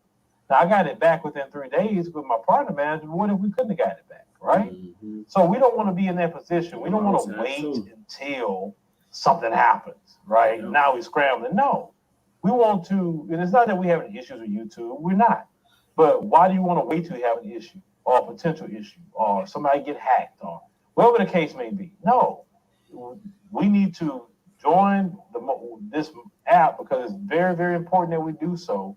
And that way we got all our messages that we need right there. So you definitely want to get ready. This election cycle is going to be interesting, very, very interesting. And make sure you download the African Diaspora News Channel app in Apple, App Store and Google Play. It's the most important thing that you can do, definitely in 2023 and going into 2024. Get that app. Continue to demand them tangibles. Black family. Go ahead, Lady Trey. I have a couple of thoughts. Whether anybody may or may not agree. I feel like this. Look, I don't listen to coons. I don't dap coons. I don't associate. If I like, there's a lot of things I'm kind of specific about. You're sharing it weird. It's coming up like mirrored effect. Mhm. A couple of things that I just won't do, and that goes for women too. Like, look, I like black content creators. I like black female content creators. But if you over there bed wenching and bammying it up and coonstressing up, I can't get down with it. I can't fuck with it. I just cannot. Sorry, not sorry. You know what I mean? I say that because you got some sisters be like, they say whatever, and they don't represent black first. They're not representing the interest of black sisterhood in the sense of tangibles and what is desired and needed. Real shit, and you'll be real quick to say a bitch is a mammy and she in league with the fucking mammies. She a bed wenching and she doing the most. She divested from the fucking black from her blackness. You hear me say that shit because it is a true statement, and that shit won't ever get the representation over here. I won't even talk to them. There's only a handful of black female content creators that bring good black media, black news. Shout out to our sister Vicky Dillon over here in Colorado. That's part of the new black media. The I don't even want to say the word veteran, but let's just say she has a lot of experience, seasoned, to give us black female insight, to what's going on with politics and whatnot. And that's a avid person I listen to religiously. Now, when it comes to look, in my heart of hearts, I feel like females that are codified, I mean compensatory codified, you know what that means, right? They will be, on the new black media side of things, they're well informed. um to stand with our brothers. If they don't want to vote, that is a fucking prerogative choice, and there's a reason for it. They want to hold their fucking vote like they hold their feeling cool. Let's stand with them on that, because in case anybody forgot, this is still a man's world, and the men still do provide and lead. And if there's a reason for it, if they leading us down that path, there's a reason for why they're not wanting to vote. We don't gotta save shit. Why don't we just follow suit? You know what I mean? If it's in the best interest of us, it could be, being black females. I mean, why not? What are they doing wrong? They obviously ain't doing wrong. They're affecting change. So why don't we just stand with them and affect change too? Why does it got to be anything else? I feel like he said something else that really fucking had me thinking. I forgot what he said. It is at the end. Um, but like, as far as this content is concerned, we don't own YouTube. They anything that has to do with us standing against their fucking machine, they're going to shadow ban. They're going to try to take off. They just took my shit off. Like, the whole reason I'm kind of chilling on the backside is because they took my show off, like, what, last week or something like that. Yeah, I was doing a back-to-back two-header program, and one had to do with what was going on in my city, or in the city that me and Jesse live in, and the next was hitting all the topics that we normally would hit on Frontline Black News, just more a little deeper dive or hitting something different. It came to politicking and how we should be looking at shit, and they shadow banned it, took it off for what do they call it, misinformation, whatever the fuck that means, right? Right, election misinformation, come because I was sharing with the people, our people specifically, what the white media was saying. You know what I mean? Because it's good to stay well informed. You got to be a well-rounded free thinker. Don't believe us, do your own motherfucking research. You know what I mean? You don't want to listen, go look for yourself. It's right there. Everything they're telling you is right in front of your fucking face. Whether you decide to wake up and fucking do something about it is a whole nother situation. You know what I mean? So when I was going through my little, when I was going through it, I didn't even know they shut my shit down and shadow banned me for a whole hour.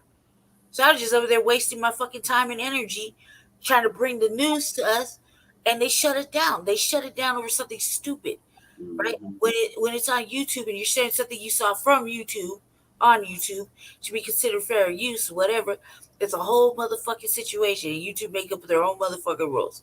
So when we don't own our own platforms and we're here on the fucking platform using their platforms, we're subjected to that kind of shit, and that's wrong because it's taking away our free choices as FBA, considering that we created all of this bullshit and they don't even let us use it. You see what I'm saying? So I let the shade deflect the message. We don't own shit. We're not, it's not considered racism. We don't own shit. We're just prejudiced. Right? It's stupid.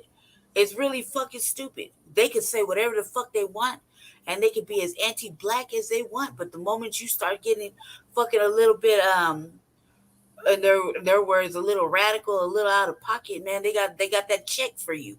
And they gonna keep you in your motherfucking space. And that black space that you're in, you might as well get comfortable in it because they're not trying to let you out of it. So it's reality. I think that if men decided they wanted to hold their vote, it's because they were listening to other men saying there's nothing tangible to vote for. And that means Nobody started saying nothing tangible yeah, until you heard me say it. right.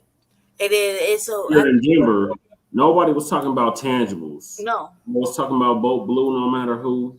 Right. And you just got to get Trump out. Right. That's what y'all were talking about. Y'all were not talking about no tangibles. Y'all were not talking about no reparations, free coon zone, whatever the hell y'all want to call it. Y'all were not talking about. We're referring to what's going on here in the city, in our city. That's what we're referring to because we just went through tangibles.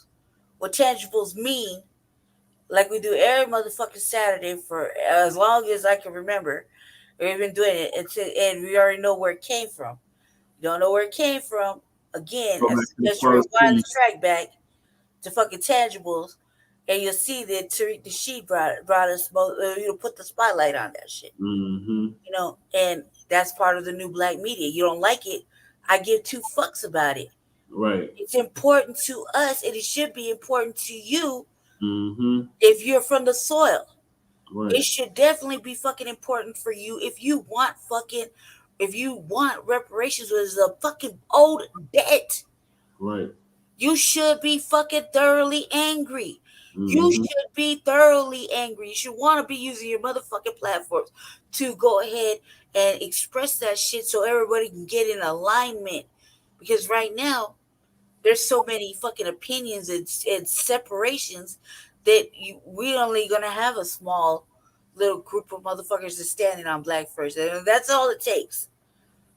We stopped trying to include every motherfucking person because they couldn't get right.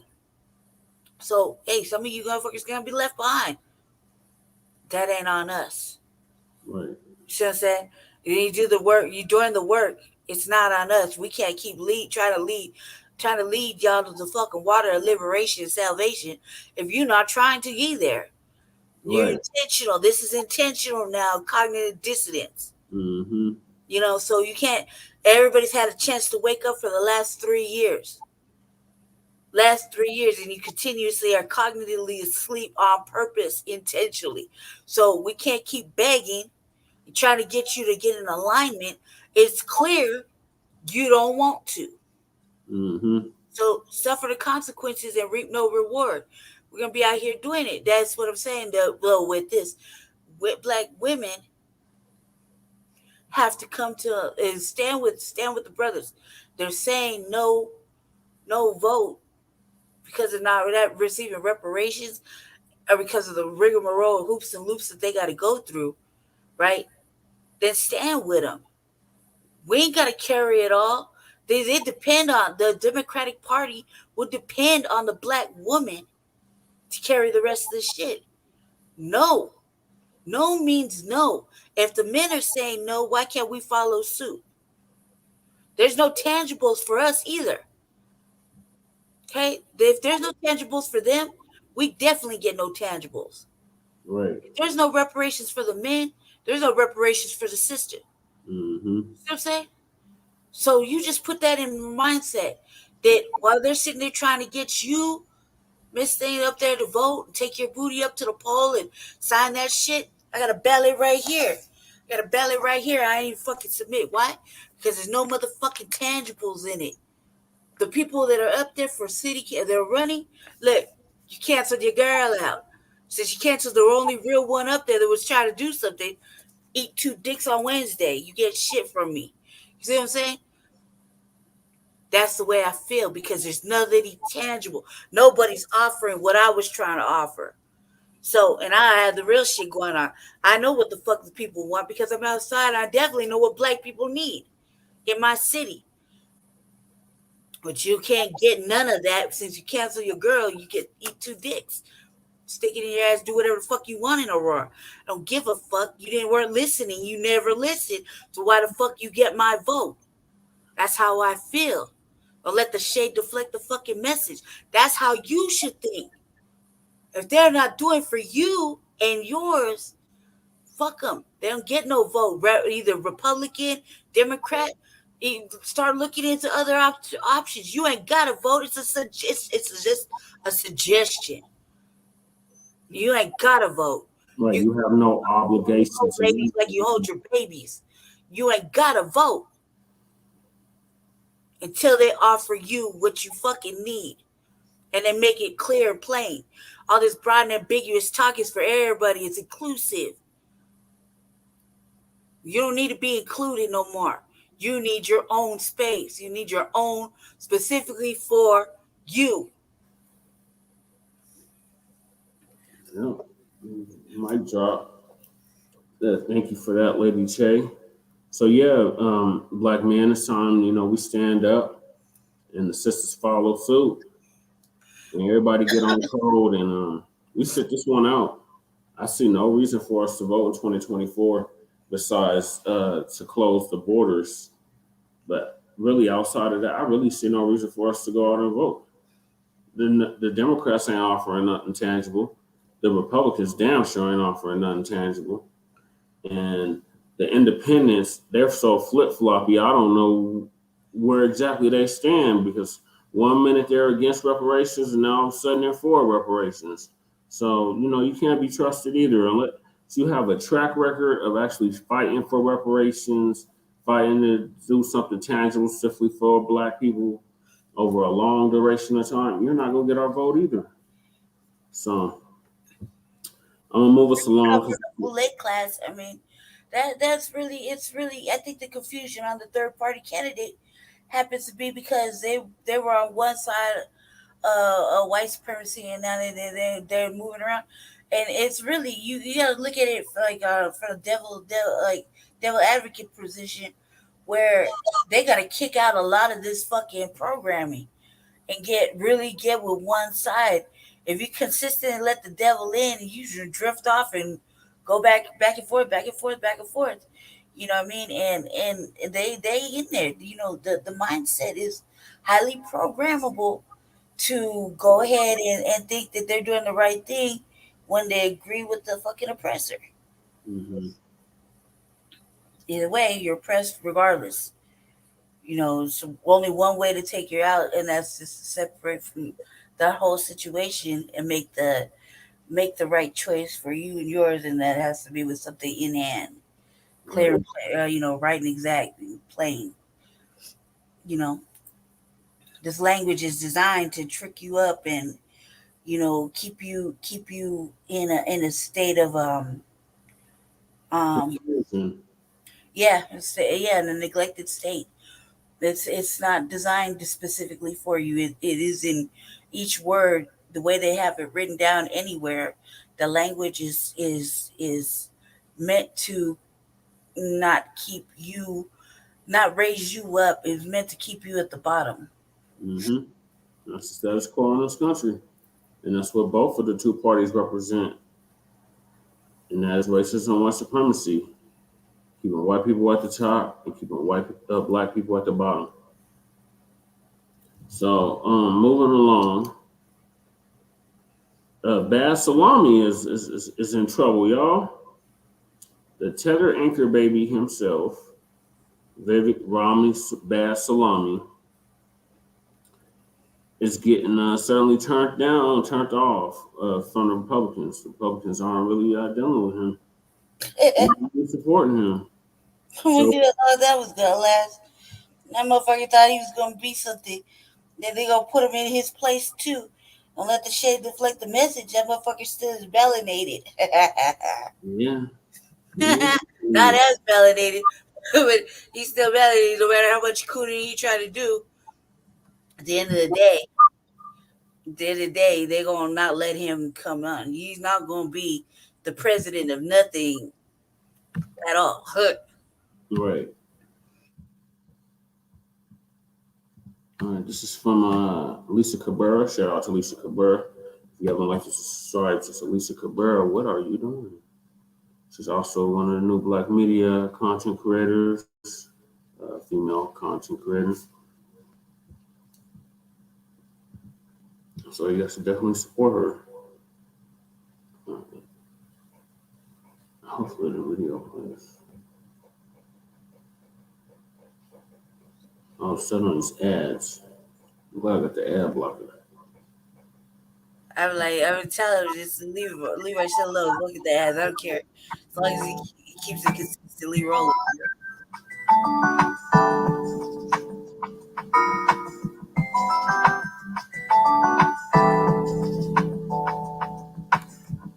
I think we got an echo going on. Ladies and gentlemen, look like Vivek's claim to fame may be over. Why are Republicans falling out of love with Vivek? Wow. Oh, they're about ready to kick him to the curb, y'all. Now, we know recently Mike Pence made an announcement that he's suspending his candidacy. So he's gone. And Asa Hutchinson, he's another one that's running. He's become invisible. And Chris Christie stands alone as a loud, proud, never Trump candidate, soaking up the love of the small, never Trump fraction of the Republican Party. But there is another candidate beginning to see some serious signs of unpopularity with the party base. And it's not someone thought of at all as a Trump enemy. It is Trump's, they calling him Trump's mini-me, Vivek BadSalami, y'all. They're falling out of love with him real fast. The growing unlikability of the tech tyro is evident in the polls from two early states that have seen a lot of candidates in Iowa. So it shows that BadSalami favorability ratio is deteriorating. He was at 38%. He is now down to 20%.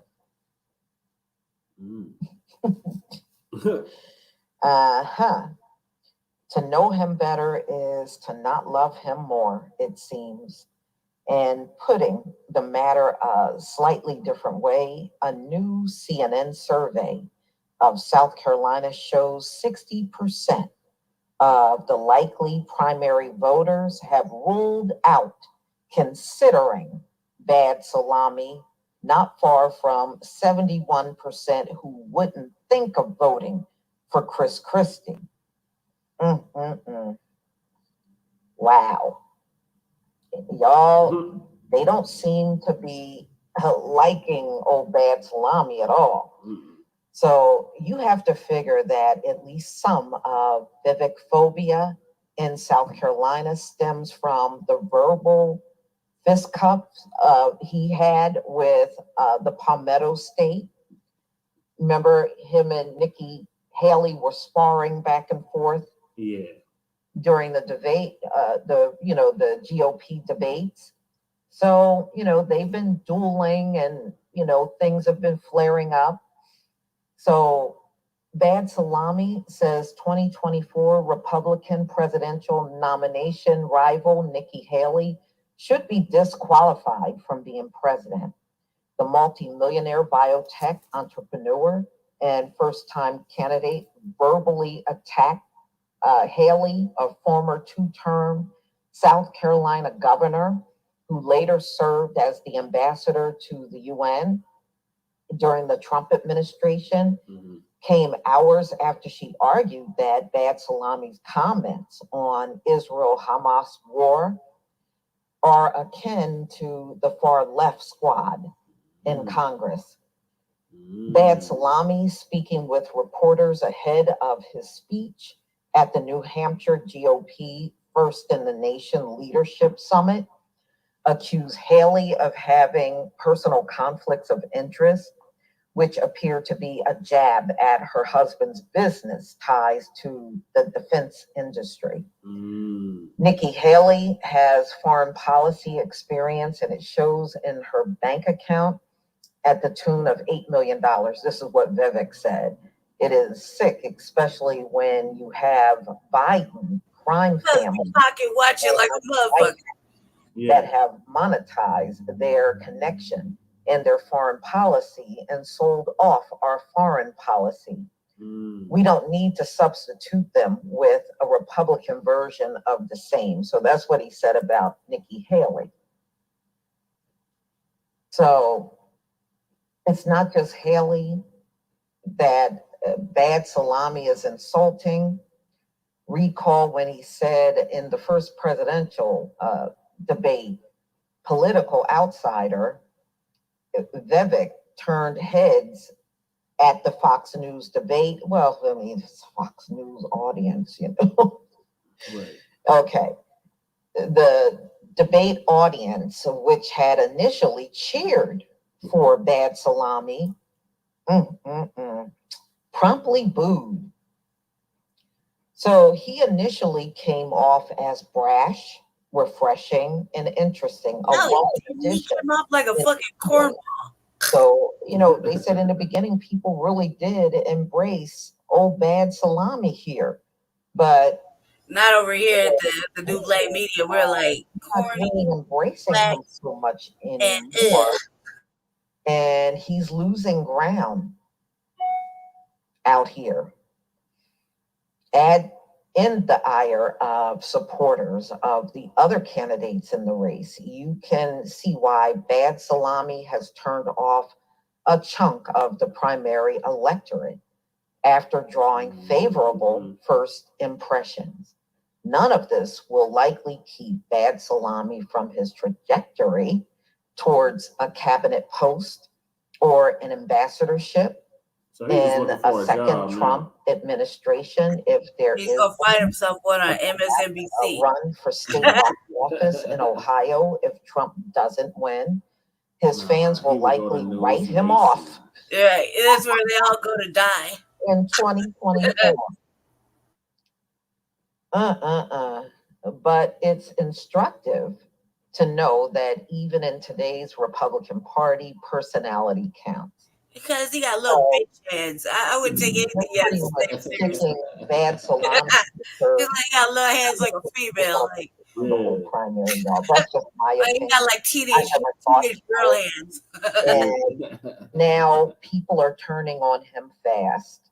That's a terrible thing when you got a big ass motherfucking forehead, receding hairline, and teenage bitch hands. In the polls, before he was rising, especially after the first presidential debate, because that was all over social media. But now the opposite is on social media. Like people are just kind of not feeling him anymore. Wasn't feeling him for the first place. I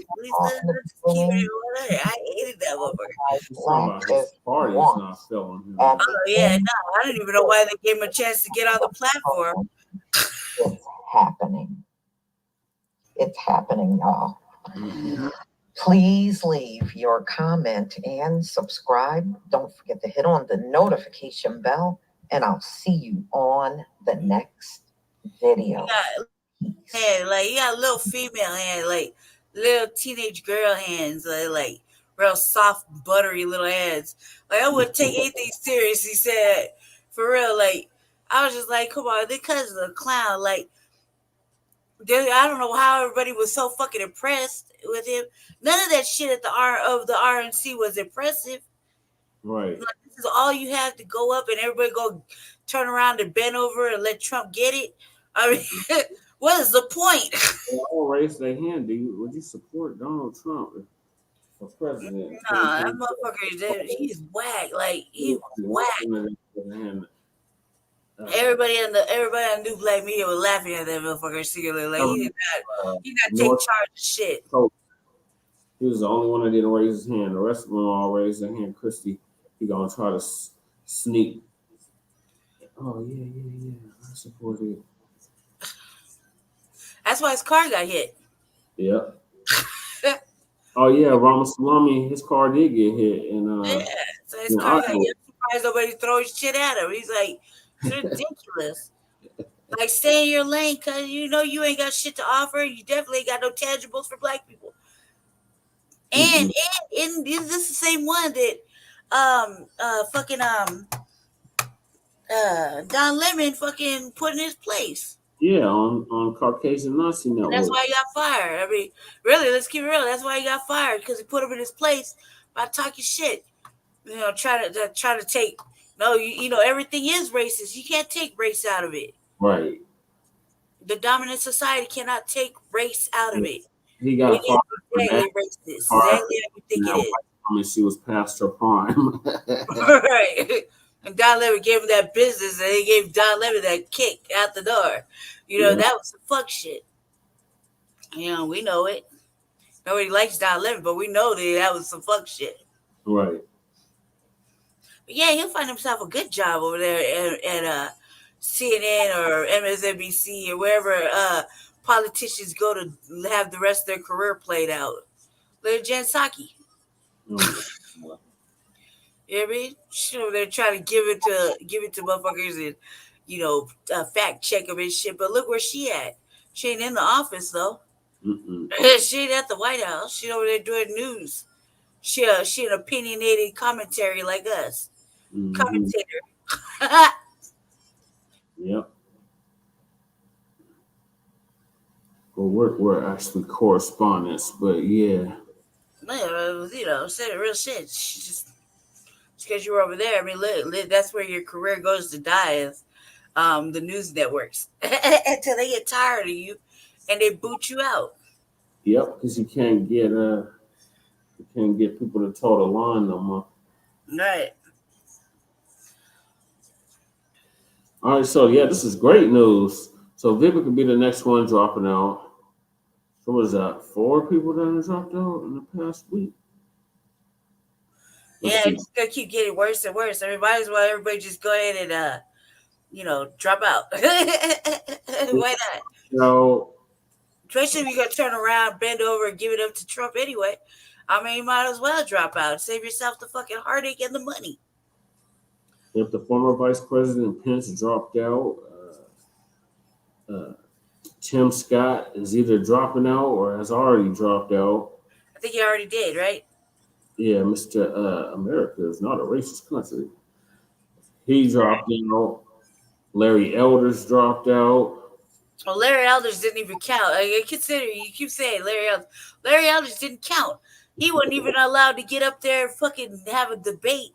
And besides that, he can't even answer his own goddamn questions on his own fucking platform about what the fuck he running on. So, I mean, no, he had to get the fuck up out of there. You know what I mean? Like, Larry Elders didn't even count. He might as well just go back to writing fucking bougie-ass books. Yeah. And there's another one that dropped out. Oh, the governor of Arkansas. Oh, yeah. The former governor of Arkansas.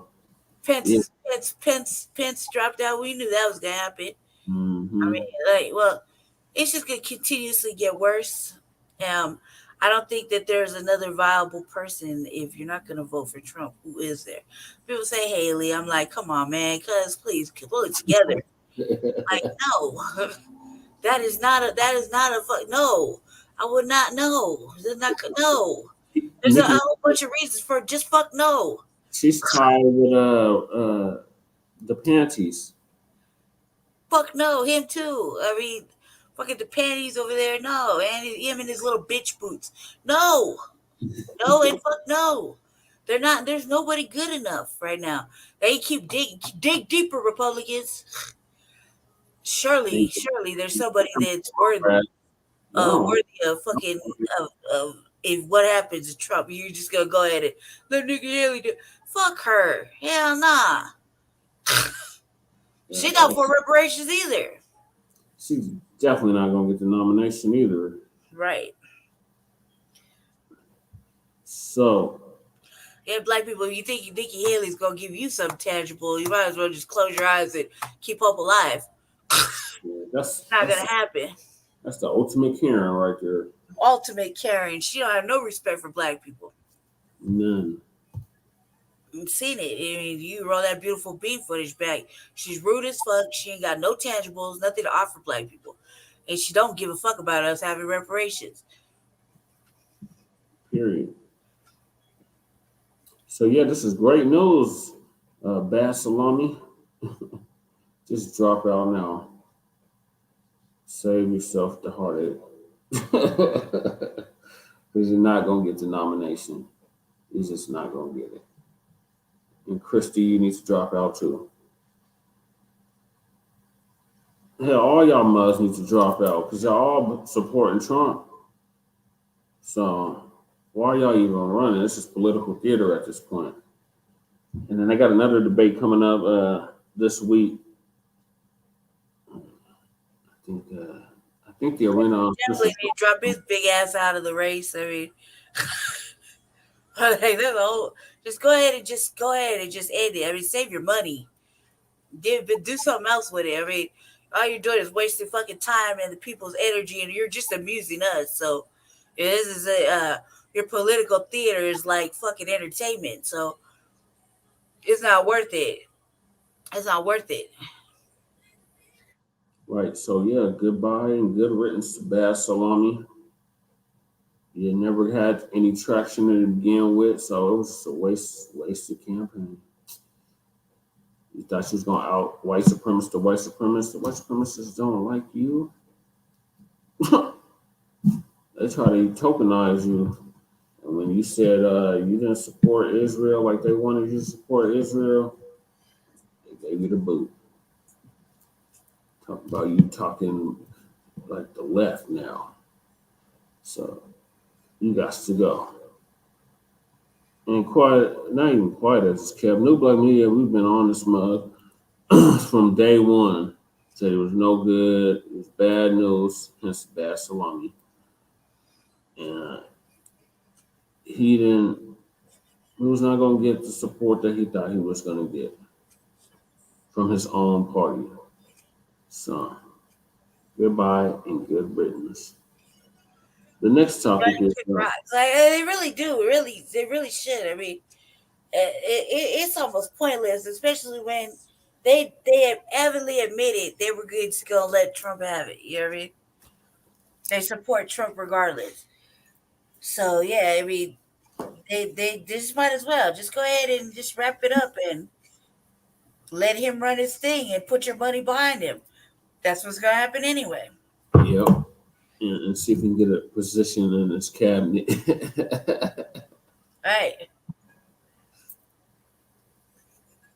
So yeah. Moving on right along. We got an update on the Tupac murder case. So suspect Duane Keffe Davis pleads not guilty. And he doesn't have a lawyer. He can't afford it. So you have to go with the public pretender. That motherfucker going to jail. What happened to Diddy though? I don't know what's going on with that. Like, You going to jail, Keith. You going to jail. Yep. Ain't nobody gonna stand up and support him and raise no money for him. I mean, Hell no. hell nah. You like killed a revolutionary. Right. So here we go. This is also from Lisa Carrera.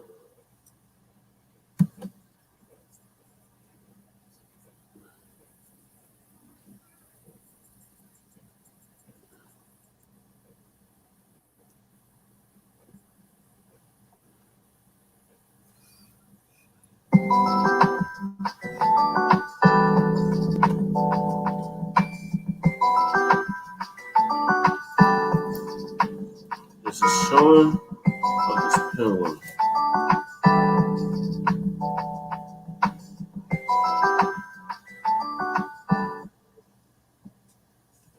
Ladies and gentlemen, there's an update on the Tupac Shakur murder case. Keefe D. Duane Davis has entered a plea of not guilty. All right, so this is really the latest update and what's going on. So Duane Davis, the man charged with the 1996 slaying of Tupac Shakur, has finally been arraigned. The 60-year-old former gang leader, known as Keefe D., shackled and wearing a blue jumpsuit, appeared in court November 2nd and responded with a not guilty. And this is when they were, asking him in court. The Clark County, Nevada District Judge Tyre Jones, if he wanted to enter a plea on the charge of murder with the use of a deadly weapon. Okay, so he was in court today, and this picture was actually taken today with two public defenders that's representing him. It was not immediately clear what happened with Goodman, who had previously criticized prosecutors for moving forward with the case against Davis without witnesses, a murder weapon, or a vehicle. So Davis was taken into custody by the Las Vegas police, and we all heard about these stories because even I did a video on it. And he was taken into custody on September 29th, 2023. And this was 27 years after the death of Tupac Shakur. Mm-hmm. All right, so ladies and gentlemen, Davis, the uncle of an early suspect of Shakur's death, Orlando Baby Lane Anderson, has claimed in past interviews, as well as his 2019 tell-all memoir, Compton Street Legend, that he was in a Cadillac that pulled up alongside the BMW the iconic rap star was in when the gunfire began. And that was on September 7th, 1996. Shakur, who was 25, was hit with 4 rounds and died at a Las Vegas hospital 6 days later. In various interviews, Davis implicated his nephew, who had been in an earlier confrontation with the rapper at a casino. Said Anderson was one of 2 people in the back seat where the shots were fired. Ultimately, however, it was Davis being held accountable. For 27 years, the family of Tupac Shakur has been waiting for justice. Clark County Sheriff Kevin McMahill, he said in a news conference Friday, while I know there has been many people who did not believe that the murder of Tupac Shakur was important to the police department, I'm here to tell you that is simply not the case. Lieutenant Jason Johnson, a homicide officer with the Las Vegas police, characterized Davis as one of the surviving witnesses to the shooting, as a leader and shot caller. So Davis, in a 2018 interview, investigators knew this was likely our last time to take a run at this case, to successfully solve the case and bring forth criminal charges. On July 17th, there was a stunning development in a long dormant case when police raided the home of Davis's wife. LVMPD can confirm a search warrant was served in Henderson, Nevada on July 17th, 2023, as part of an ongoing Tupac Shakur homicide investigation. The Los Angeles Metro Police Department said in a statement obtained by Yahoo Entertainment, "We have no further comment at this time." A warrant obtained by the Associated Press revealed that the home was searched was connected to Davis, the uncle of early suspect Anderson. Anderson, one of Shakur's rivals, himself denied playing a role in the rap legend's murder after it happened. He died 2 years later in an unrelated gang shooting in Compton, California. According to the warrant, detectives searched for items concerning the murder of Tupac Shakur, and they ended up seizing multiple computers, a cell phone, hard drive, documentary documents, and a Vibe magazine that featured Shakur, purported marijuana, several .40 caliber bullets, 2 tubs containing photographs, and a copy of Davis's 2019 tell-all memoir, Compton Street Legend. So y'all, he pled not guilty in court. We will see where this goes. I definitely will be following this case. And, so any updates that happen to pop up, I will definitely let you know. It's amazing how so much is starting to come out. So I want to see, because I want to follow this case. I'm going to see if he brings up P. Diddy again during his trial. If that's going to come up again in court like it did, last month when he appeared in court. We shall see. Please leave your comment and subscribe.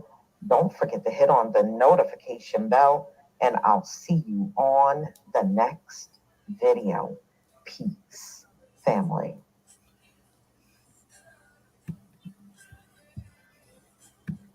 All right, Lady Che, what are your thoughts on the? That motherfucker guilty. I mean, God, man, it's about damn time. Fuck if he plead innocent. It don't matter. He's guilty. Yep, he's definitely guilty. So we will keep y'all updated.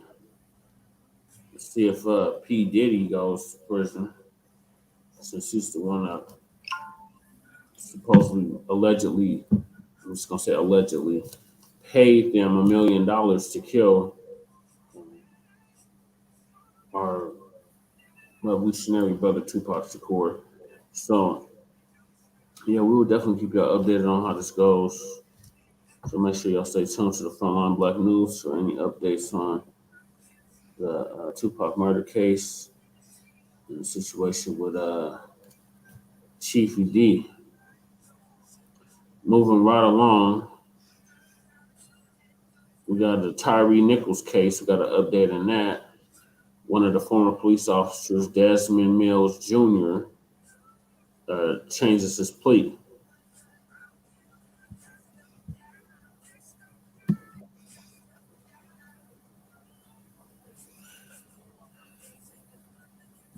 also from Lisa Cabrera.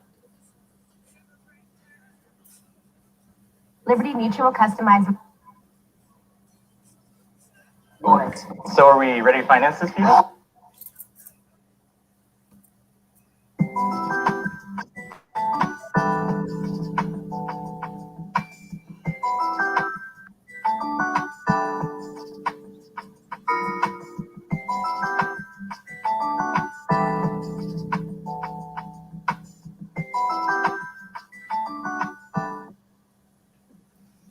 Ladies and gentlemen, I have an update on the Tyre Nichols case.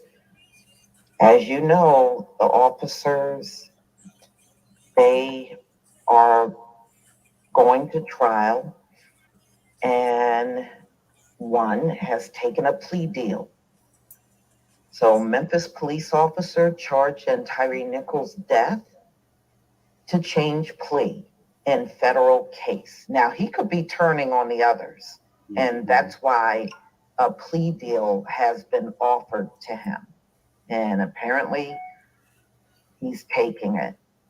One of the former Memphis police officers indicted in the federal and state levels in connection with the beating death of Tyre Nichols will change his plea in federal court after pleading not guilty in September, according to a new court filing. Desmond Mills Jr. Okay, y'all remember him, right? Yep. This is the one right here. Yeah, look at the noggin on that, cuz. Yeah. And for other They look like officers they were were beating charged nails in with a hammer. force, deliberate indifference, conspiracy Got a to whole fucking hamper, dolphin right there. and obstruction of justice, according to an indictment unsealed on September 12th. Mills will be the first It's all crazy. criminally charged to change their plea after Thursday's hearing. In January, Tyre Nichols, 29, Because they didn't go into his head right. Look. Got the littlest face and the biggest forehead.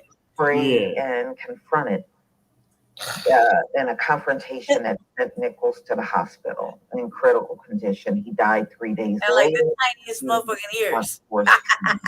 His death and the video of the beating Littlest ears ever. Who has outrage little ears like that? with nonviolent protest vigils Like in cities such as New York, Henry Los going out Angeles, of that family, man. and Missouri, were convicted. The former officers, Mills, Kadarius This motherfucker had in history of the littlest ears. and Martin and Jonathan Smith could face life in prison. That's why he took that plea deal. He don't want to be in jail for the rest of his Hell nah, that was little ears like that. What the brothers gonna grab or grab onto? He'll give a to turn on the others. The case was eligible. But when they try to stretch that out, what they gonna grab onto? They can't grab onto no ears. Seek it. They got that. According to U.S. Attorney David Pritchard, Stretch that there out. is no parole in the federal system.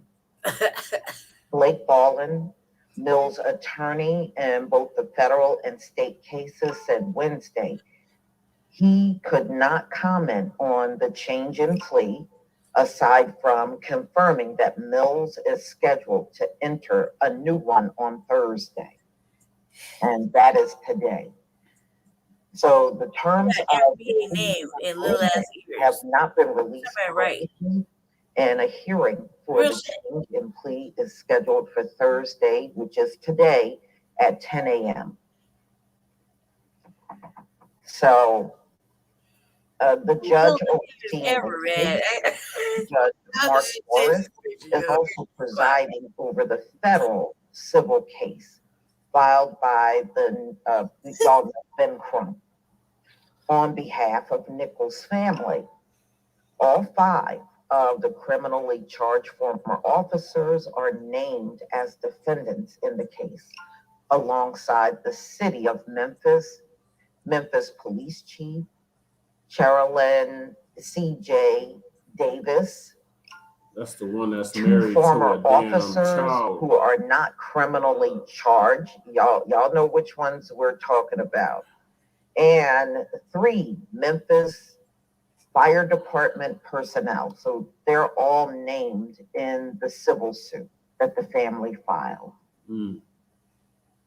Y'all remember Preston Hemphill? Yes. He is still in the civil case that was filed by the family. That was the lone white officer that they did not charge. Mm-hmm. Okay. The 5 criminally charged officers had their aspects of the civil case placed on hold until the criminal case reached a deposition.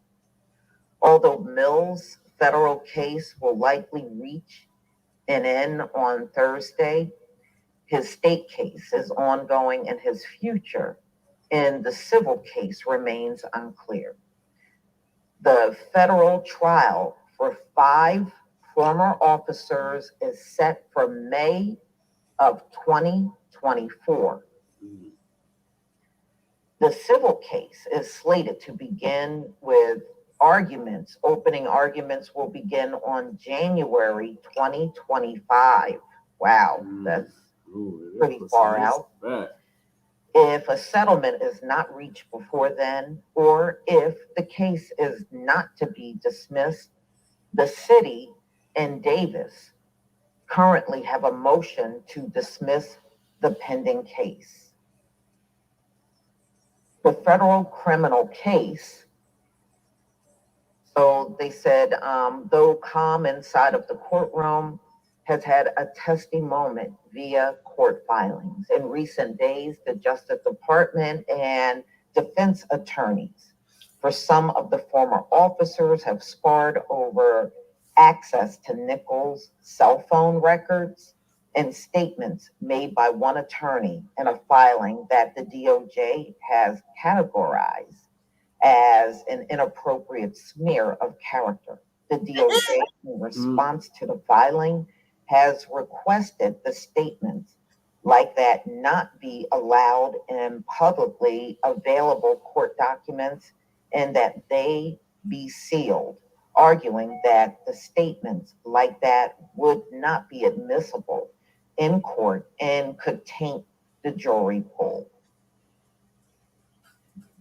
So it just goes over what happened to Nichols and the footage that was released to the public and the protests that went on.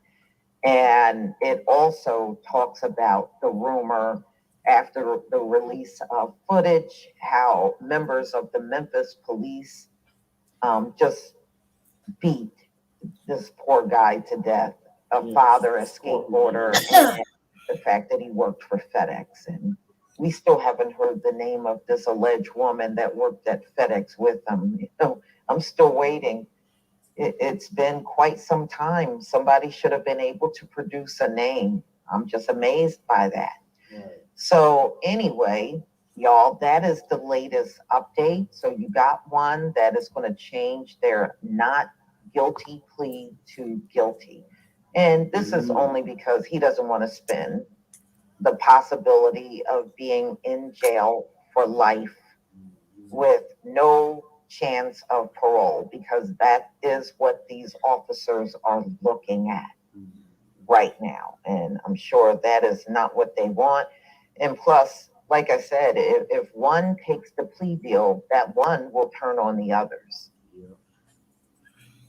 They're even doing that when it comes down to Breonna Taylor. They got Kelly Goodlett, who is spilling the beans to the feds about what really happened and how Breonna Taylor never had drugs.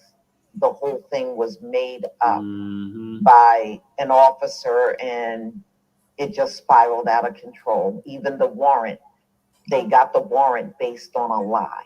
Yep. So you see the lengths these officers go to, especially when they kill someone wrongfully. This is why nobody respects policing, for real. Yes. you're going to police the streets, and while you're policing the streets, you're going to be a criminal too. I mean, policing in America never had any integrity, but it's really coming out, especially in the times that we live in. Please leave your comment and subscribe. Don't forget to hit on the notification bell, and I'll see you on the next video. Peace, family. Jesse, I after this little comment I'm about to make, I gotta go. Okay. My hand is numb. I gotta get off the thing. He guilty like a motherfucker. He taking a plea. I mean, he just saved. I mean, he's saving himself from the inevitable guilty anyway. They all gonna roll on each other. They can't take jail. I mean, they dish it out, but they can't receive it. He can't be around. He's a police officer, so they're gonna PC him. He don't even want to be PC'd. So, he's gonna. Yeah, of course he's gonna take some lenient motherfucking plea to give up whatever. I mean, he's guilty like a motherfucker. They had that shit on camera, Halo cams. He guilty, straight guilty. And there's no respect for motherfucking law enforcement these days. They're the biggest motherfucking criminals. They've been criminals, When, like I was saying one day on the RVA, I said, man, in my 43 years of life, I could probably only count 10 or 10 officers that have ever been decent. Yeah. In 43 motherfucking years of life, that is a very, very, very wrong number. You know what I mean? So I just say that the conspiracy of Israel, the fucking the good old boy club exists.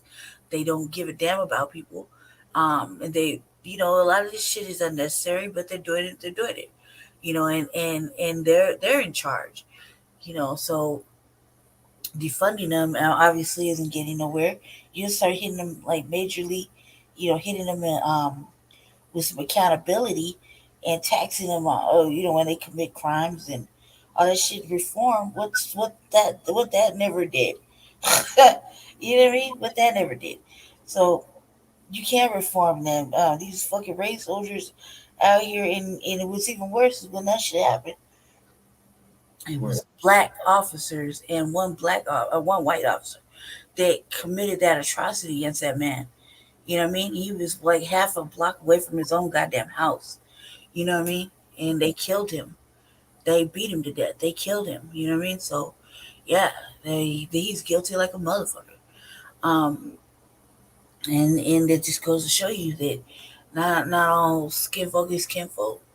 And they was on some shit that night. They was on some shit. That whole task force, that whole thing needed to have came down long ago. It started with that lady. You know what I mean? The one who ran that shit. I mean, that lady's straight bed wenching on fucking white supremacy. It is not okay to fucking be black beating on other black people. So you should definitely be held accountable. And it's definitely wrong. And this is an example to show, that to take him like, oh, we're gonna make an example out of him. He's fucking wrong. He's fucking wrong. They're all wrong. It's all wrong. So yeah, they need to be held accountable and go straight to jail. You know what I mean? Goodbye. All your shit needs to be taken away. Yeah, all your shit needs to be taken away.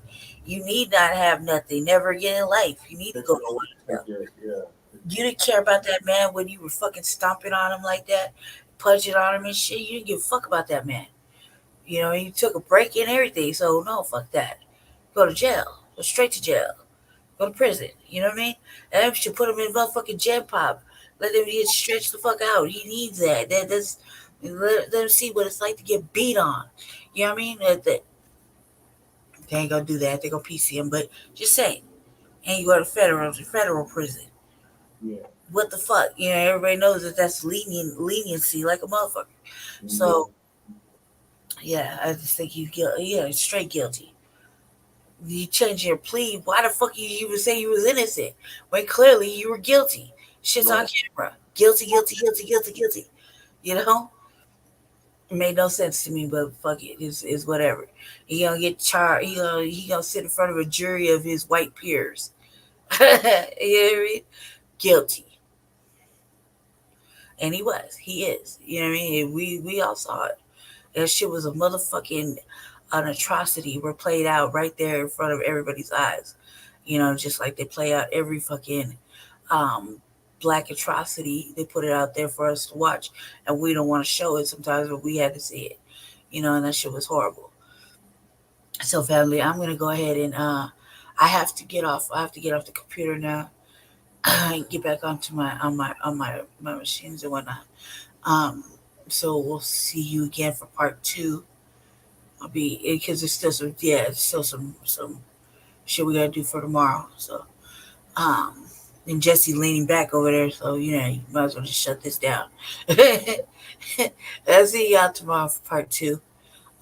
Thanks for watching and continue to watch the other platforms and just go ahead and close that out because I don't know what platforms he put us on. So I just know that stay tuned. On there. Then on our censor Facebook and YouTube page, MD20 YouTube page, Politics for Blacks YouTube page, Shabaka's Black Experience Enhanced, the Facebook group page, and Frontline Black News YouTube and Facebook page. Yeah. All right. So you closing out? I want to get to this next topic because it's really about to come up in like 50 minutes. What is? So yeah, gospel prayers go out to the family of Tyre Nichols. Hopefully their loved one gets the justice that he so often deserves. Jesse? That's what I'm talking about. Can I get to it, please? So our next topic is daylight saving time ends today. Roll the clocks back 1 hour. So here where we're at is 1:11. So at 2 a.m. we have to roll the clocks back. We're gonna set them back. So instead of it being 2 a.m., it's gonna be 1 a.m. And we're fast approaching that here. So Lucy Cabrera did a video about that.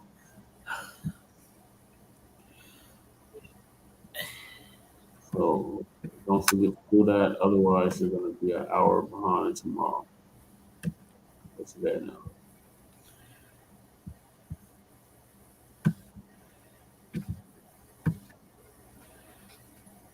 So we're going to gain an hour as opposed to losing an hour of sleep. And then after that, right? You're done? Yeah, I'm going to end it there. All right. Well, I don't know what video to roll the clocks back. Everything's digital. So peace out. Talk to y'all later, Black Family. Stay black, stay dangerous. Yes, thank you, Lady Che.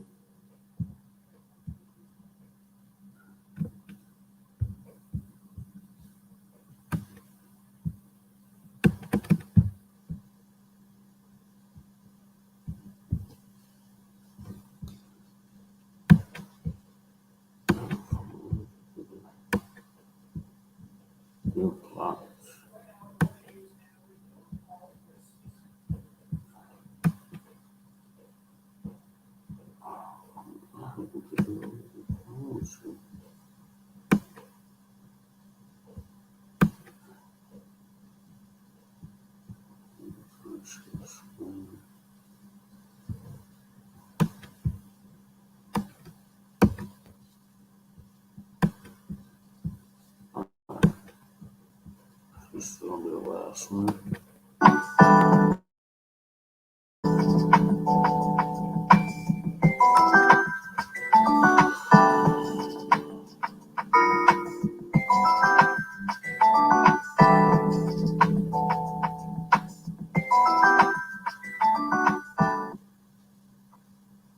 Ladies and gentlemen, it's that time of the year, first Sunday of November.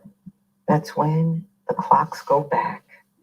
And yeah, you know, the politicians were talking crap that they were going to do something about it. And as usual, them knuckleheads didn't do squat.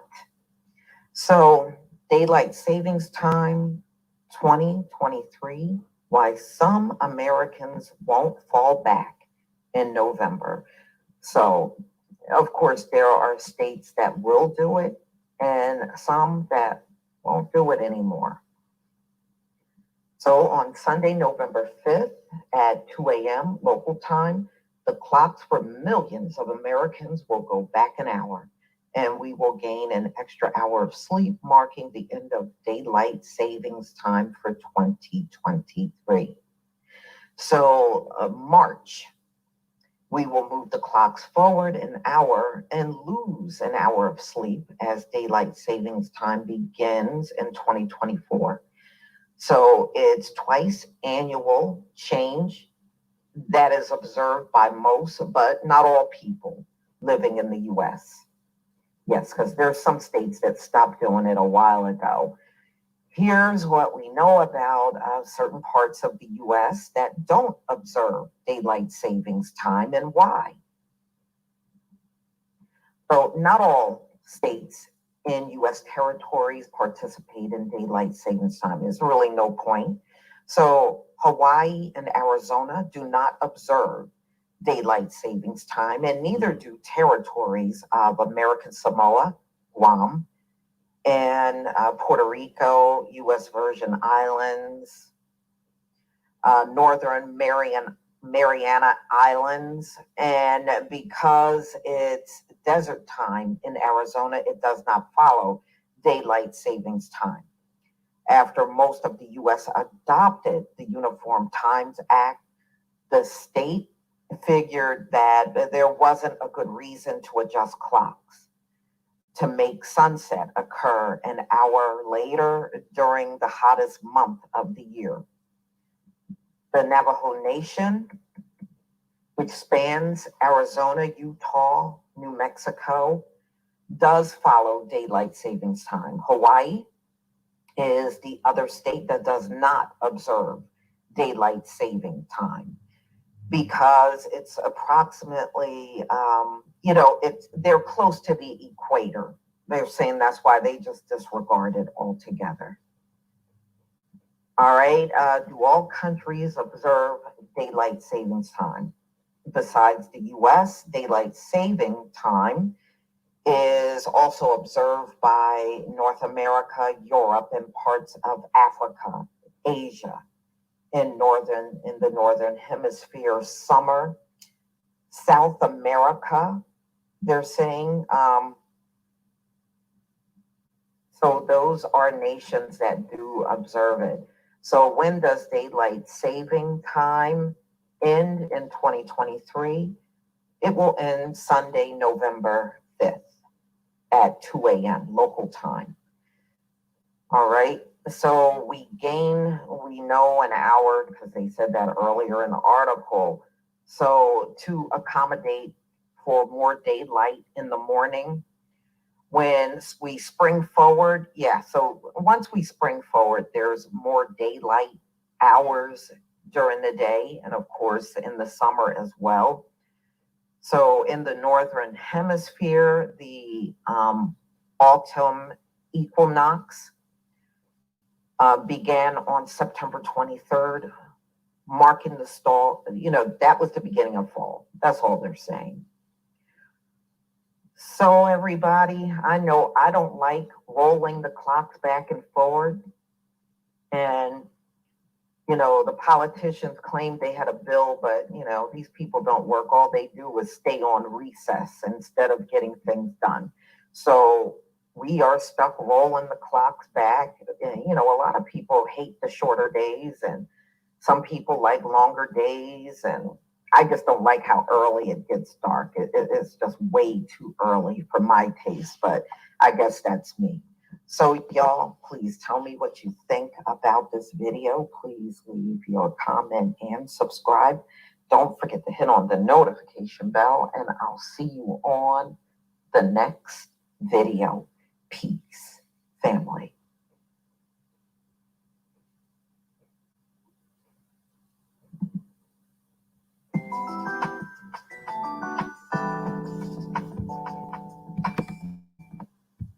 All right, y'all. So let me figure out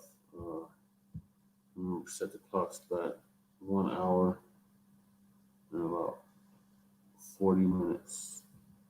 So I'm gonna end it right here, Black family. I am also passed out. So there will be a part 2 to Frontline Black News, season 3, episode 31. So make sure y'all stay tuned for that. And on that, we're gonna talk about our Unhoused Neighbor News and our Unhoused Neighbor Sweets. And there's some other topics. So make sure y'all stay tuned for that. In the meantime, make sure you like to subscribe to all of our platforms, Frontline Black News, Shabaka's Black Experience Enhanced, and the Revolutionary Agenda on YouTube and Facebook. And support the platforms that we're streaming on, Arena Uncensored, MB20, Politics for Blacks. So we will see y'all later on today. As Lady Che always says, stay black, stay dangerous, stay empowered, and keep your head on a swivel. Black family, continue to demand something tangible for your vote. Peace.